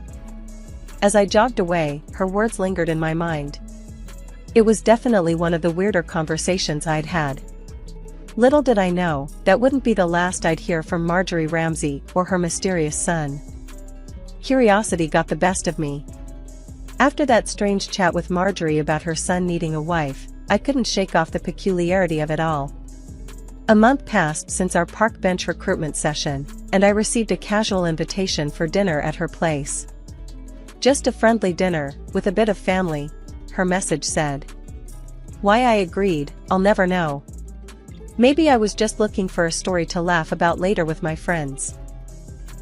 I dressed simple, but nice, figuring I'd blend in better if I didn't look like I was trying too hard. I drove over to the address she gave me, an old-fashioned house with a welcoming glow in the windows. Marjorie greeted me at the door with a warmth that felt genuine. "Elizabeth, I'm so glad you could make it. Come in, come in." The house was cozy, filled with the scent of something delicious. She led me into the dining room where a few people gathered around a large table. "Everyone, this is Elizabeth, the lovely young woman I met at the park." A man, who must have been her husband, stood up first, a big grin on his face. "Pleasure to meet you. I'm Harold, Marjorie's other half." Next to him, a younger man, clearly the son, extended his hand. "Hi, I'm Michael. Mom has told me quite a bit about you." His handshake was firm, his smile shy but kind. I couldn't help but notice he wasn't what I expected. He seemed normal, nice even. And then a woman around my age, with a friendly face, came over with her arm extended. "I'm Anna, Michael's sister. And don't worry, we're not all in on this matchmaking scheme." Her tone was teasing, and I relaxed a bit, laughing with her. "Glad to hear it," I replied. We settled around the table, and the conversation flowed surprisingly easily. Michael was a software developer, not the entrepreneur Marjorie had embellished him to be, and Anna worked as a graphic designer. As we ate, Marjorie couldn't help herself. "Elizabeth teaches science at a private school, you know. Quite the brainy one." "Mom, let's not start selling her credentials," Michael chuckled, his cheeks reddening a bit. The food was great, and the company was unexpectedly enjoyable. Michael was easy to talk to, his interests broad and his humor gentle. Anna was a riot, her sharp wit making me laugh more than I had in weeks. Michael helped clear the table, and I found myself helping, the two of us falling into an easy rhythm. "Sorry about all this," he murmured as we stacked dishes in the kitchen. "Mom means well, but she can be a bit much." "It's fine, really. I've enjoyed getting to know everyone," I said honestly. As I drove home later that night, I reflected on the evening. It had been nothing like I expected. No pressure, just good food and good people. Maybe Marjorie was a bit unconventional in her methods, but her family was alright. The next day, my phone rang unexpectedly. It was Michael. "Hey, Elizabeth," he started, sounding a bit nervous. "Would you like to meet up, just the two of us this time? Maybe at a cafe downtown?" I was taken aback, but pleased. "Yeah, that sounds great." We met up the next day, and without the family around, it was even easier to talk. We laughed a lot, shared stories, and before we knew it, a couple of hours had flown by. As we left the cafe, Michael said, "I had a really good time today. Would you like to do this again?" "Definitely," I agreed, already looking forward to it. Driving home, I couldn't help but feel excited about what was next. Maybe Marjorie was onto something after all, even if her methods were a bit unconventional. After that coffee date with Michael, things just took off like a shot. We started seeing each other almost every other day. It wasn't anything fancy at first, just casual meetups after work, grabbing a bite or catching a movie. But it was clear, at least to me, that there was something there. Something that felt like it could turn into a lot more. One chilly evening, Michael picked me up from school. We drove out to the coast, which was his surprise plan to watch the sunset. It was pretty cold, but he brought along a thick blanket. We sat on the hood of his car, wrapped in the blanket, watching the sky change colors. It was quiet except for the sound of the waves and the occasional laugh from us. Suddenly, he turned to me, his face serious for once. "Elizabeth, I've been thinking," he started, hesitating a bit. "These past weeks with you have been, well, amazing. I'm not good with words, but I really like you. A lot." I smiled, feeling the warmth not just from the blanket but from what he was saying. "I like you too, Michael. A lot." I mimicked his tone, and we both laughed. From then on, things just seemed to fall into place. We met each other's friends, and even though my pals were a bit skeptical at first, given how we met, they soon saw what I saw in him. Michael was straightforward, no airs about him. He liked simple things, a good burger, classic movies, and long walks. 6 months flew by, and every day felt a bit brighter than the last. I knew I was falling in love with him, not just because he was kind and funny, but because he made everything seem straightforward, no complications, just us. One evening, while we were having dinner at my place, Michael got unusually quiet. After a while, he took a deep breath, reached across the table, and held my hand. "Elizabeth, these months with you, they've been the happiest of my life," he said, his voice steady but intense. I know I want to spend the rest of my life with you. Will you marry me?" It wasn't a fancy proposal. No kneeling, no ring in the champagne. But it was real, it was sincere, and it was us. I didn't need a second to think it over. "Yes, Michael. Absolutely, yes," I answered, my heart racing with joy. We got married quietly, just a small ceremony with family and a few friends. It was perfect, just like everything with him seemed to be. We moved into my apartment, merging our lives and belongings, which surprisingly took little effort. Settling into married life with Michael was like slipping into a comfortable rhythm we both seemed to naturally follow. Mornings were filled with quick coffees and kisses goodbye, evenings were for cooking together or sometimes just ordering in when we felt lazy. Life was good, simple, and happy. But just when I thought things couldn't get any better, I found out I was pregnant. The day I found out, I was a bundle of nerves. I waited for Michael to come home, the positive test clutched in my hand. When he walked through the door, looking tired from the day but smiling as soon as he saw me, I blurted it out. "Michael, we're going to have a baby." His face froze for a second, and then a cautious smile crept up. "Really? Wow, that's amazing, Liz." He hugged me, but there was a hesitancy in his voice that I hadn't expected. I brushed it off as shock. After all, it was big news. We told his parents the following weekend over dinner at their place. I thought they'd be over the moon, considering they'd dropped hints about grandkids since the day we got married. Marjorie's reaction was all smiles. "That's wonderful news, dear. Isn't that wonderful, Harold?" Harold just nodded, his usual chatty self somewhat subdued. "Yes, very good news." The enthusiasm seemed forced, and I caught Michael watching his father closely, a frown forming when he thought no one was looking. After we announced the pregnancy at a family dinner, everyone reacted more or less positively, except for Anna, who seemed visibly upset. I found a moment to talk to her after dinner. "Hey, Anna, you okay? You seemed a bit down earlier." She sighed, looking away before meeting my eyes. "It's just that. I can't have kids, Liz. Found out a while back. Even led to my divorce. It's tough seeing everyone else move on, you know?" Her confession hit me hard. Here I was, wrapped up in my own drama, not seeing her pain. I reached out, squeezing her hand. "I'm so sorry, Anna. I had no idea." She managed a small smile. "It's not your fault. I'm happy for you, really. Just takes me a bit to adjust sometimes." As my belly grew, so did the awkwardness around Michael's family. They were polite but distant, which was a stark contrast to their initial excitement about the potential for grandchildren. Michael himself was supportive but increasingly distant.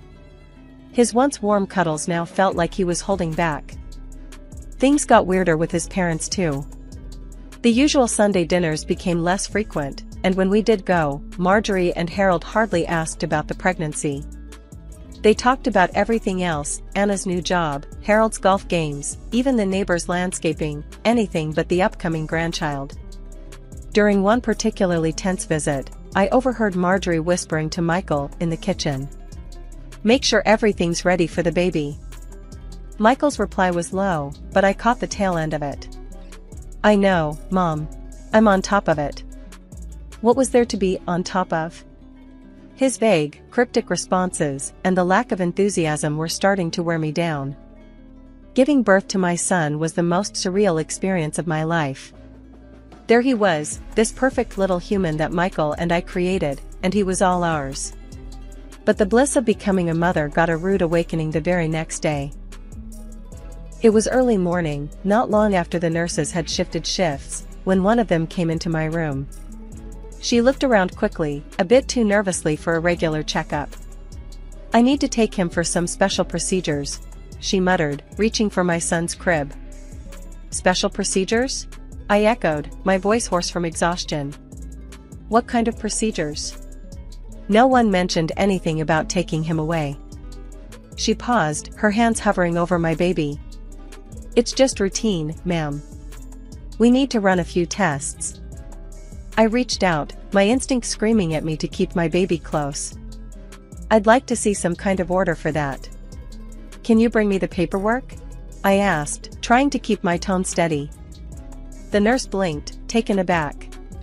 I'll be right back," she stammered, and hurried out, without my son.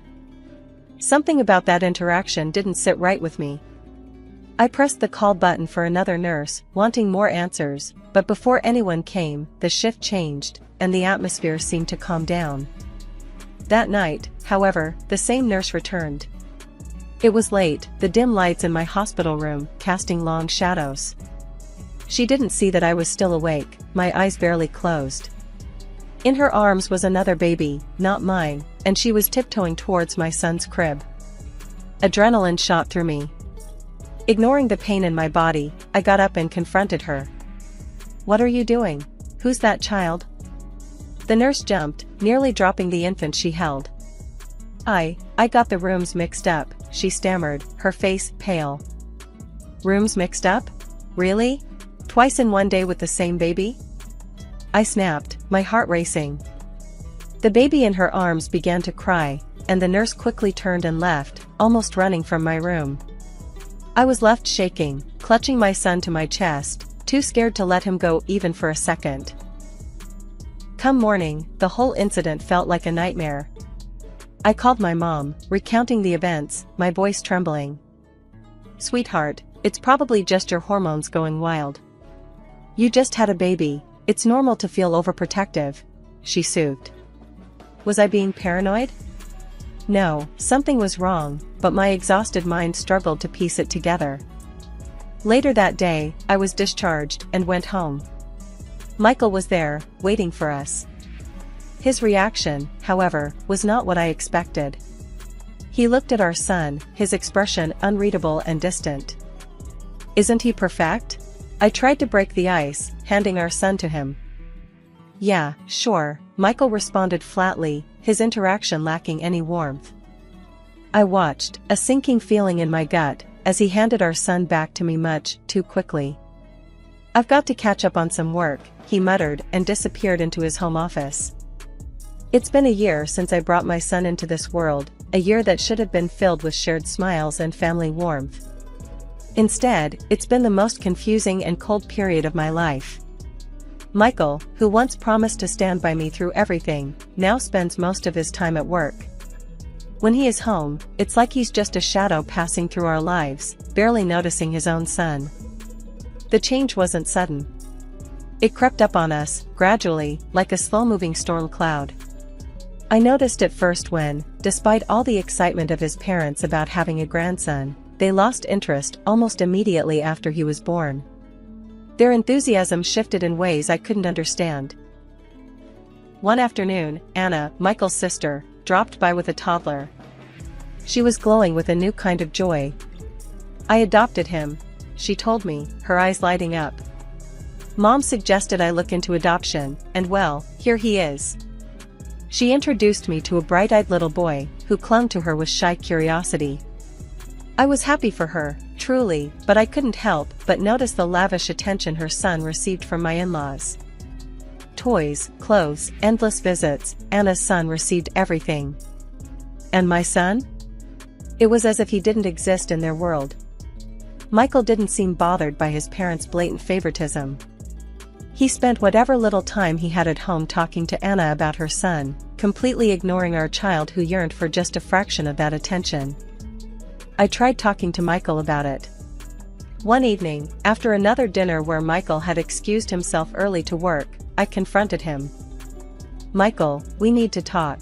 It's about our son, I started, my voice steady despite the churn of emotions inside me. You've missed his first words, his first steps. You don't see him, Michael. And neither do your parents. What's going on? Michael sighed, finally shutting his laptop with a snap. Liz, you're making it into a bigger deal than it is. We're busy, that's all. Too busy for your own son? My voice cracked, the hurt too deep to mask. Why do your parents shower Anna's son with affection and ignore ours? It's just different, Liz. Anna's situation is different. He was evasive, his words doing nothing to soothe the growing rift between us. Over the next few weeks, I watched as Anna's child received all the love and attention from his grandparents that my son should have been getting. It wasn't just the gifts. It was the visits, the cuddles, the photos taken and shared with pride. Meanwhile, my son's milestones went unnoticed, his achievements uncelebrated. I was fed up, truly exhausted from the constant coldness and secrets. It came to a head during a family dinner, which was as tense as ever. I was determined to have it out with Michael, to demand answers about why everything had turned so sour. Just as I was about to speak, Michael, to my shock, beat me to it. I need to talk to you, he said flatly, his eyes avoiding mine. Fine, I replied. I have things to say too. Michael's next words hit me like a freight train. I don't love you anymore, Liz. I don't need you. His voice was cold, emotionless. My heart skipped. what about your son? Our son? He laughed, a harsh, mocking sound. I'm convinced you've been cheating. That kid isn't mine. His mother, sitting beside him, nodded her approval at his words. It was like a coordinated strike. Michael slid an envelope across the table. Here are the divorce papers. I'm filing for a paternity test. When it shows that kid isn't mine, I'll be asking for compensation for your betrayal. I was speechless, my mind racing. Accusations of infidelity? Demands for compensation? This wasn't just cold, it was brutal. I stood up, my chair scraping loudly against the floor. I've never been unfaithful, and I'll take your test. You'll see you're wrong. My voice was shaking, but I was furious. As I left, his mother hurled insults at me, words so vile they made me tremble with anger. I left their house, the echo of her slurs following me out the door. Back at my place, I called my mom, who was livid when she heard what happened. Remember that nurse incident at the hospital? Maybe it's time to dig deeper, she suggested. Taking her advice, I hired a private investigator and ordered a comprehensive DNA test, not just for Michael, but for his parents too. I needed to uncover everything, whatever the cost. A month later, armed with the results, I returned to face them. Michael, his sister, and her adopted son were all there, playing on the floor as if this was just another family gathering. His parents lounged on the couch, an air of smug satisfaction about them. Michael looked up with a sneer. Well, what did the test show? I opened the envelope, my hand steady, despite the pounding in my chest. The test shows a 99% probability of paternity. Michael, you are the father of our son. I let the words hang in the air, watching his face fall. And there's more, I continued, turning to his parents. Michael's mother is biologically related to our son. But Michael's father is not his biological grandfather. The room went silent. The color drained from his mother's face, she looked from me to her husband, who was now standing, his expression one of betrayal and fury. You, he shouted at her. I knew it. You've been lying for years. She started crying, her hands covering her face as she confessed to years of deceit. This is just the surface of it, I announced, my voice ringing clear and loud. There's an entire scheme orchestrated by none other than my mother-in-law, with the knowing participation of Michael. Marjorie devised a plan to avoid the expenses of surrogacy by ensuring her son married a suitable candidate, me. A wealthy, healthy woman, selected specifically to bear a child for the purpose of inheriting the family's fortune. I continued, the words tasting bitter. After my son was born, the next phase of their plan was to replace him with another child, a baby switched by a bribed nurse whom a private detective has since convinced to testify against you. Anna's eyes widened, her gaze flickering between her brother and her mother, betrayal written all over her face. And the cruelty didn't end there. This woman, I pointed directly at my mother-in-law, persuaded Anna to adopt a child she believed was mine, thinking she was raising her biological grandson. Anna's face crumpled, tears streaming down as she clutched the little boy closer to her chest. Her mother, my mother-in-law, had been sobbing moments before, her secrets exposed, her marriage crumbling. But at my accusation, she hardened, her tears drying as she turned to Anna. He's not ours, Anna. It's best if he goes back. But Anna shook her head, her voice breaking, but resolute. No, mother. He's my son. I love him, and I won't let him go, because of your mistakes. Because of your actions, Michael, and you will face the consequences, I declared, my resolve as firm as the gavel I imagined in my hand. I am suing for full custody of my son and for damages for the fraud attempted. You tried to steal my son and accuse me of infidelity, to strip me of everything. The court proceedings that followed were grueling but straightforward. Armed with irrefutable evidence and the testimony of the nurse, the judgment was swift. My mother-in-law received a sentence of 2 years for her role in the deception. Michael agreed to a settlement that included substantial financial support and alimony. As the judge pronounced the sentence, my soon-to-be ex-father-in-law, a man betrayed and broken, filed for divorce, severing the last ties that bound him to the woman he had once loved. Now, I focus on raising him in a world filled with love and devoid of deceit. Anna and her son are frequent visitors to our home, the children playing together as we support each other in our new lives.